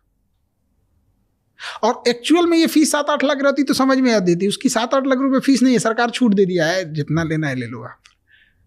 क्यों? क्योंकि नर्सिंग कॉलेजेस कम है। क्या मरीज कम है? नहीं। अब फ्यूचर में अब इतना बड़ा काम कर लिया आपने, इतने लोगों को पढ़ा रहे हो, अब क्या करोगे आगे? देखिए, हम तो पढ़ा रहे हैं मजबूरी में, क्योंकि गरीब पढ़ सके और हिम्मत हो सके। मेरा इंटरेस्ट इसमें नहीं है, इंटरेस्ट मेरा फौज में था। इच्छा क्या है हमारी कि हम वो भारत देखना चाहते हैं ना, कि जहाँ पुराने से धोती कुर्ता में पहना हुआ एक किसान शीशे का दरवाजा खोल के कहे कि ये 4 व्हीलर कितने का है। एक पहचान होनी चाहिए कि ये बड़का गड़िया किसान लेके घूमता है। आज कैसे है कि नेता सब फॉर्च्यूनर लेके घूम रहा है, लैंड रोवर लेके घूम रहा है, उसे किसानों की एक पहचान होनी चाहिए, बैलगाड़ी से हटना चाहिए उनको। कैसे होगा? एक किसानों के पास उन्नत किस्म की फसल नहीं है, उनके पास बीज नहीं है हाई यील्ड वेराइटी का, वो उनको प्रोवाइड कराइए। जब वो फसल बोते हैं तो उन पे कीट का अटैक हो जाता है, उनकी 50% फसल खराब हो जाती है, उनके पास कोई टेक्नोलॉजी नहीं है। ल्योर टेक्नोलॉजी उनको भेजिए वहाँ पे। वो क्या होता है, एक बड़ा सुगंध होता है उससे, वो ना मेल को अपनी ओर अट्रैक्ट करता है। उसकी वो दवा होती है, उसकी सुगंध फीमेल कीट की तरह होती है, तो उसको ना सारे मेल उसी को समझ के ना आ जाते हैं सब एक पास, और उसको एक बड़े से प्लेट में ऐसे रख दीजिए, उसमें हल्का सा केमिकल डाल के, उस पर जैसे बैठेगा डूब जाएगा, पानी में डूब जाएगा वो। या फिर एक स्टिकी पेपर ले लीजिए, उसी पे उस दवा को चिपका दीजिए, उसको लगेगा फीमेल है, सारे मेल आ जाएंगे। तो ऐसे क्या है ना कि आपको कम खर्च करना पड़ेगा, क्योंकि जब आप कीट को, मेल को भी मारेंगे फीमेल को भी मारेंगे तो डबल मेहनत है। और ल्योर की मदद से केवल आके मेल मरेगा, जहाँ मेल मरेगा उनका रिप्रोडक्शन साइकिल रुक जाएगा। जब रिप्रोडक्शन साइकिल रुक जाएगा तो फिर धीरे धीरे कंट्रोल हो जाएगा। ये उनके पास है ही नहीं। गवर्नमेंट सोई हुई है, अगर उसकी फसल हो गई और वो जब बेचने जाएगा ना सब्जी फल, तो समाज में गिद्ध बैठे हैं सब, उस किसान को देखते हैं आराम से, रुक शाम हो जाने दे, शाम हो जाने दे, तुम 20 रुपया में ना बेच रहा है, तुम 10 रुपया में नहीं बेच के जाएगा तो तुम बताना। इतना अफसोस लगता है ना, क्योंकि वापस लाएगा तो उसको 10 रुपया भी नहीं मिलेगा। क्या गांव में एक कोल्ड स्टोर नहीं हो सकता है? तो आप क्या कर रहे हो इसके लिए? अभी हम इसमें, हम कोई काम करने से पहले बड़ी गहन अध्ययन करना पड़ता है। तो यही करना है तो हमको एक चीज़ देखना है, जैसे आज स्टूडेंट के लिए तो जिंदगी भर करते रहेंगे, इनके लिए नो डाउट। हमको वो देखना है किसानों के लिए, कभी उनका भी एक ऐसा क्लास ले बैठा के, ऐसा करना है, और उनको एक टारगेट दें कि देखो भैया, तुमको 2 साल का टाइम देते हैं, 2 साल तक के बाद तुमको हम 4 व्हीलर पे देखेंगे, हमको उससे मतलब नहीं है तुम कैसे लाओगे, हम जान निकाल लेंगे काम करा के। जैसे स्टूडेंट को कैसे, मतलब उनको तो मानते हैं, पढ़ाते हैं, लेकिन उनसे हम टारगेट जो दिए वो करवा देते हैं। तो किसानों को भी थोड़ा एज में बड़े रहते हैं लोग, दादा एज के किसान लोग, लेकिन काम तो करा लेंगे हमको। तो हम अभी इसी चीज़ों पे करना है कि भाई कैसे हो गया। तो क्लास स्टार्ट करोगे किसानों के लिए? यही सोचते हैं, लेकिन उनके लिए एरिया बड़ा चाहिए क्योंकि आप प्रैक्टिकल उसको तो दिखा नहीं सकते। एरिया बड़ा चाहिए, गवर्नमेंट से मांग नहीं सकते हैं क्योंकि गवर्नमेंट देगी नहीं। गवर्नमेंट हेल्प करेगी तो अगर कभी नहीं लेना चाहिए आपको। एक गवर्नमेंट हेल्प करेगी, अगली गवर्नमेंट उजाड़ के चली जाएगी। खुद खड़े हो जाओ, पॉलिटिक्स में जाओ, पॉलिसी चेंज करो। खड़े झूठ बोलना पड़ता है उसमें, हम लोग से होगा नहीं। टीचर से तो और ना होगा, क्योंकि हम लोग को आदत होती है मिक्स भाषा नहीं बोलते हैं। भैया ये होगा तो होगा, नहीं होगा तो नहीं होगा। बच्चों को खड़ा बोल देते हैं भाई इतना ऐसा मेहनत करेगा तो तुम्हारा रिजल्ट नहीं होगा, तुम्हें और करना पड़ेगा। खड़ा बोल देते हैं भाई, उसे खराब लगेगा बट करेगा तो मेहनत, इसलिए पॉलिटिक्स नहीं हो पाएगा। बड़ी मुश्किल है, हम जैसे लोगों के लिए मुश्किल है। लोग भी हम जैसे लोगों को नहीं पसंद करते हैं। उनको वही नेता चाहिए जो उनको अच्छा अच्छा बात बोले, भाषण दे, उल्टा सीधा कुछ से कुछ बोले। एक नेता तो कह रहा था 2 महीना में एयरपोर्ट चालू कर देंगे। हम कह रहे भाई साहब 2 महीना में तुम साइकिल स्टैंड नहीं बना पाएगा, एयरपोर्ट कहाँ से बना रहा है? हिम्मत देखिए उसका, कह रहा 2 महीना में चालू कर देंगे हम। और 1 साल बीत गया। पिछला इलेक्शन 2024 का था ना, उसमें बोल रहा था हमारे यहाँ छपरा एक डिस्ट्रिक्ट है, सारा डिस्ट्रिक्ट, वहाँ एक एयरपोर्ट, उसमें भैंस घूमती है छोटा सा। उसमें पुलिस की ट्रेनिंग सेंटर है वहाँ पे, एक भागलपुर में भी, उस पे भी ऐसे, वो अंग्रेजों के टाइम से बनाया। उसको हर इलेक्शन में कोई पॉलिटिशियन आएगा, क्या कहेगा, इसे हम इंटरनेशनल एयरपोर्ट बनाएंगे। डोमेस्टिक भी नहीं, डोमेस्टिक मतलब छोटा मोटा बात थोड़ी होता है यहाँ पे। डोमेस्टिक मतलब क्या होता है? अभी ना भैंस घूम रही है, इस पे एमिरेट्स एयरलाइन उतरी, एयरबस A380। इनको छोड़ दीजिएगा ना तो कहेगा कि सुनीता विलियम फंस गई थी, इसी पे उतार देंगे। आप KBC गए थे? हाँ। कैसा रहा एक्सपीरियंस? बहुत बेहतर, बहुत बेहतर। बताओ उधर क्या होता है, कैसे होता है? KBC में क्या बिहाइंड द सीन्स क्या होता है? बिहाइंड द सीन में कुछ खास नहीं होता है। जैसे लोग बुलाते हैं आपको फोन, पहले बुलाया जाता है तो 2 चीजें होती है। एक होती है कि आपको कैसे मतलब बैठना उठना है, क्योंकि वहां जाके आप माइक को सीधा करने लगे तो नहीं ना होगा यहाँ पे। और वो बताया जाता है कि क्वेश्चन को सुनने देना है, पहले पूरा प्रॉपर क्वेश्चन सुन लीजिएगा। वो हिंदी में भी बोलेंगे, इंग्लिश में भी बोलेंगे, तो वहां पर प्रॉपर आपको बता दिया जाता है कि इंग्लिश हिंदी दोनों में आपको क्वेश्चन क्या पूछेंगे ये किसी को नहीं पता होता है। और ये बहुत गलत मिथ है, कभी किसी को और भी कौन बनेगा करोड़पति में, इतना बड़े लेवल में चीज इतना धांधली नहीं होती है। तो बस आपको कुर्सी उर्सी दिखा देंगे 5 मिनट का, और वो नियम कानून समझा देंगे कि कब ब्रेक लिया जाएगा, तो आपको शांत रहना है कि ब्रेक के बीच में आप चाय पानी पी सकते हैं। उसके बाद से फिर वो एक ठो बॉस में बैठा देता है, लोग वेनिटी बहन बोला जाता है उसको, बस में बैठा देगा। और उसमें शीशा, कंघी, तेल सब चीज रहता है वहाँ पे। अच्छा, झाल मुड़ी कैसे बेचता है लोग ट्रेन वगैरह में, चना ये सब। वैसे मेकअप वाला सामान लेके आया था एक टू सर लगा दे, हम कहे ना भैया ये सब मत लगाओ, हमको और खराब लगने लगेंगे। तो जिसको लगाना है वो लगा लिया अपना यहाँ पे। और उसके बाद से फिर नॉर्मल सा वो शर्ट पहन के आए, तो कहे कि सर ये तो शर्ट ठीक नहीं है आपका। कौन बनेगा करोड़पति में कोई आता है तो बड़ा सोच समझ के आता है कि मैं यहाँ जा रहा हूँ, ऐसा कपड़ा पहनूंगा वैसे। हाँ, बात उनका भी सही था। हम क्लास लिए और रक्षाबंधन था, राखी बंधवाएं, और शाम 6 बजते बजते राखी कंप्लीट हुआ, और रात 9 बजे की फ्लाइट पकड़ के मुंबई आ गए। अगले दिन शूट हो गया। तो हम तो जल्दबाजी में आए थे। हम क्या यार, जो कपड़ा है इसी पे खींच दो ना यार, कौन मार हमको शक्ल देख के यहाँ बुलाया। शक्ल देख के बुलाना रहता तो कभी ना बुलाता। उन लोग को तो यहाँ खुद हीरो हीरोइन की कमी है थोड़ी। फिर वैनिटी वैन में रहते हैं, फिर अमिताभ बच्चन साहब आते हैं। वैनिटी वैन में आते हैं? नहीं, वैन में नहीं, उनका वो पीछे एक स्टूडियो रहता है पर्दे के पीछे, तो वहाँ वो 2 मिनट के लिए सबसे मिलते हैं कि आज हम लोग का वो शो है तो चलते हैं हम लोग। फिर बैठते हैं, क्वेश्चन चालू हो जाता है।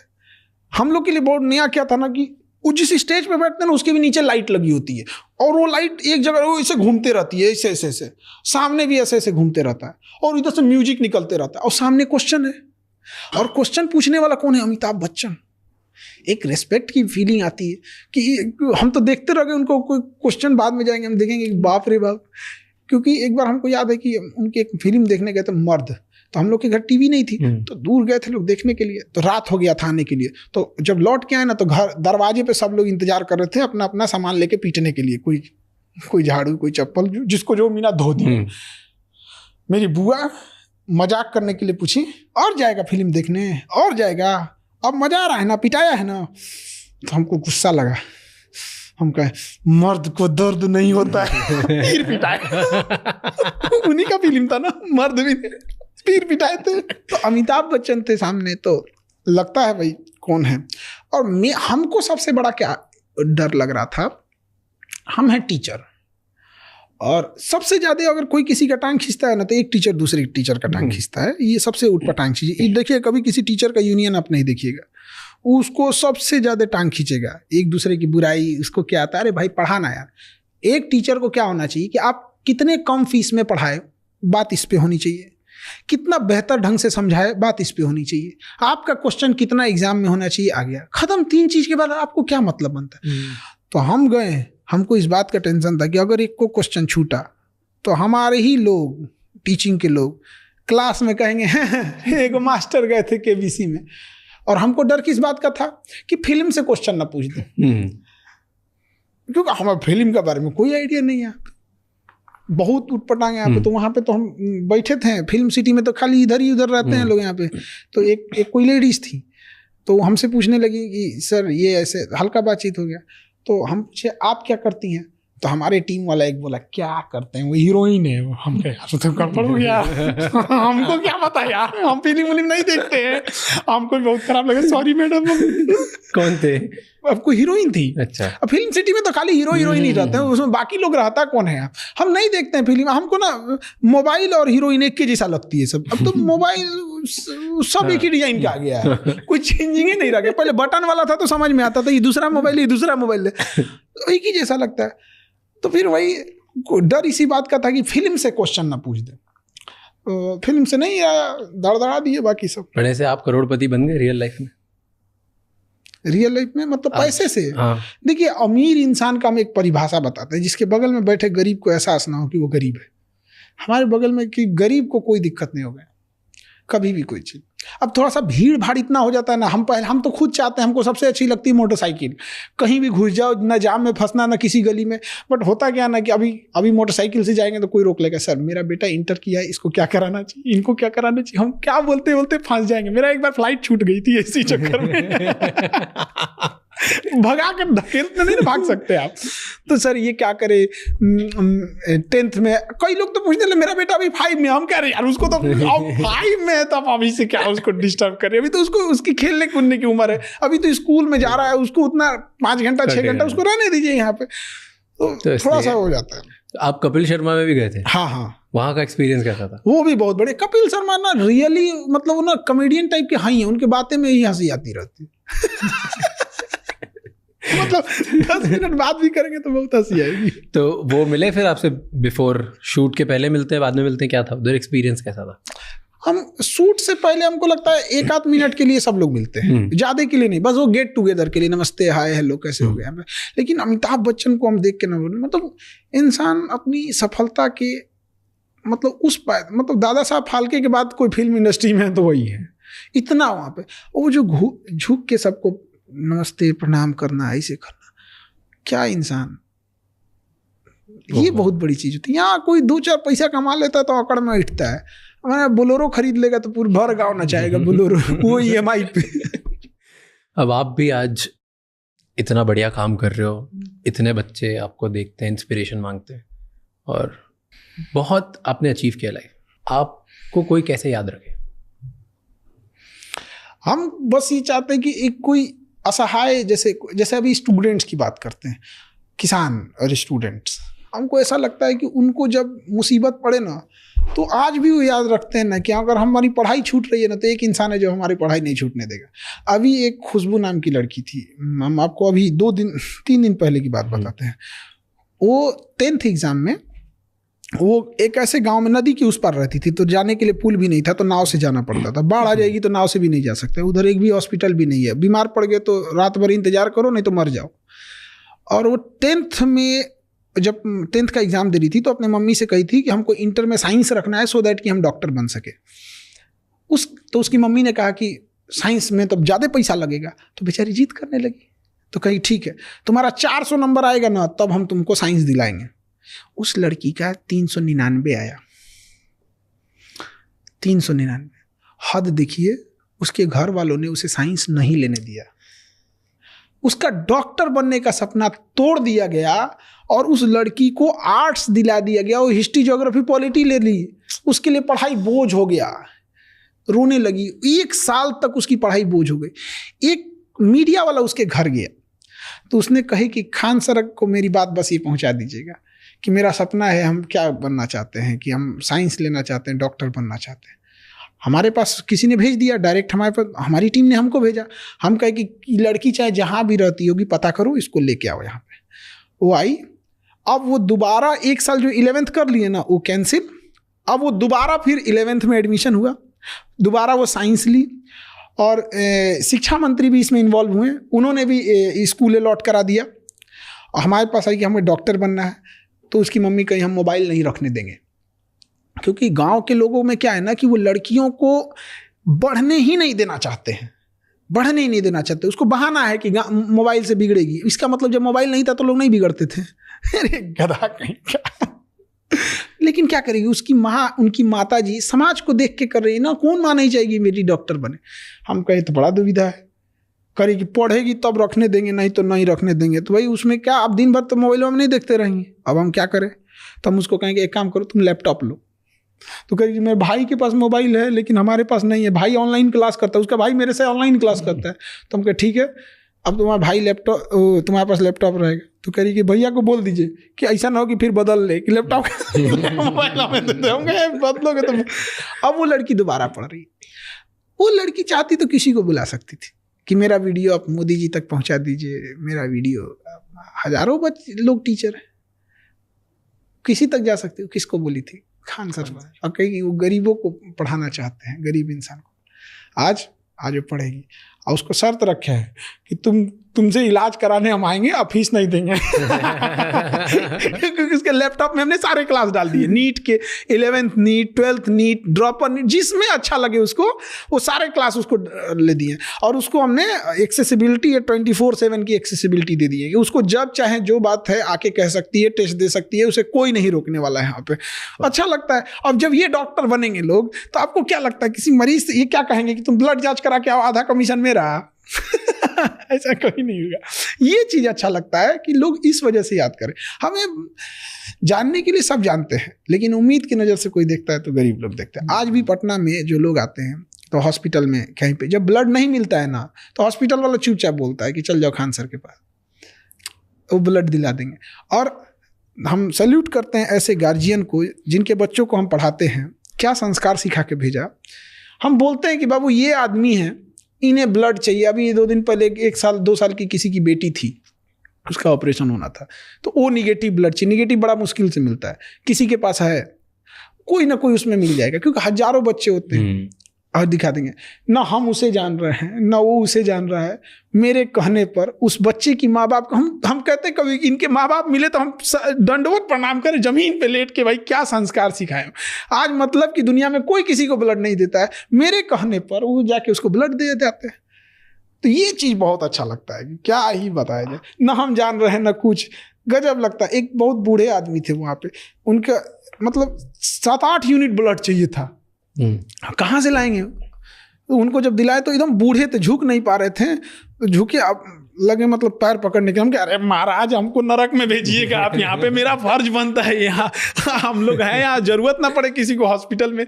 लेकिन ऐसा भी नहीं है। इसीलिए कहते हैं कि आप बिहार आइएगा ना तो बिहार से आपको प्रेम हो जाएगा एकदम। वो जमीन का टुकड़ा नहीं, एक लगाव है। बुद्ध की धरती है। हमें युद्ध से पहले बुद्ध सिखाया गया, लेकिन परिस्थितियों ने ऐसा हमें तोड़ दिया, सिस्टम ने ऐसा हमें निचोड़ दिया, किसी ने हमारी सुनवाई ही नहीं की कि हमने बुद्ध छोड़ के युद्ध अपनाना पड़ा। चलो perfect sir, thank you so much. Thank you, बहुत अच्छा लगा आपसे बात करके। हाँ बहुत अच्छा लगा, बहुत ज्यादा देर बात कर ली हम लोग। तो बढ़िया है ना, आपका फर्स्ट पॉडकास्ट था, यादगार रहना चाहिए। वही हम कह रहे थे, बड़ा मतलब स्पेसियस लग रहा है ये, बड़ा मतलब वो कंफर्टेबल टाइप का लग रहा है। सर कैसे हो सर आप? बढ़िया, बहुत बढ़िया सर, बहुत अच्छा लगा आपको देख के। आई थिंक ये मेरा फर्स्ट पॉडकास्ट होगा। क्या बात कर रहे हैं? हाँ अरे सर, अब प्रेशर डाल दिया आपने मुझ पे। और हमारा तो अपना YouTube चैनल के लिए कोई एडिटर ही नहीं, हम खुद ही एडिट मार के कर देते हैं। सच में? आज भी खुद ही निकालते डाल। हम लोग की वीडियो में रहता क्या, जय हिंद बोलेंगे, सारा बात बताएंगे, अगले क्लास में मिलेंगे, जय हिंद, खत्म। उसमें एडिट क्या करना है? इंटरनेट का पेनिट्रेशन हर जगह है, लोग हर चीज देख रहे हैं। पाकिस्तान वाले वो सब इंटरनेट पे किस चीज पे आ गए हैं सब। वो क्या सर्च करके पाकिस्तान वाले आगे गए थे इंटरनेट पे, सबको पता है। वो गधों को इंटरनेट दिया गया, पढ़ाई लिखाई सर्च कर, तू सर्च करेगा तो कुछ और। थैंक यू सो मच ये एपिसोड एंड तक देखने के लिए। अब आपको 3 चीजें करनी है। सबसे पहले इस चैनल को सब्सक्राइब कर लो, क्योंकि जितना आप सब्सक्राइब करोगे उतने ही बेहतर और वैल्यूएबल गेस्ट हम ला पाएंगे आपके लिए। नंबर 2, मुझे कमेंट्स में बताओ इस एपिसोड में आपको क्या अच्छा लगा और क्या गंदा लगा, ताकि हम वो मिस्टेक्स रिपीट ना कर पाए। एंड कौन से ऐसे गेस्ट हैं जो आप देखना चाहते हो वापस हमारे पॉडकास्ट पे, ताकि हम उन्हें लेके आएँ और आपको ज़्यादा से ज़्यादा वैल्यू दे पाएँ। एंड नंबर 3, ये एपिसोड किसी एक इंसान के साथ ज़रूर शेयर करना, क्योंकि one conversation can change someone's life. I'll see you next time. Until then, keep figuring out.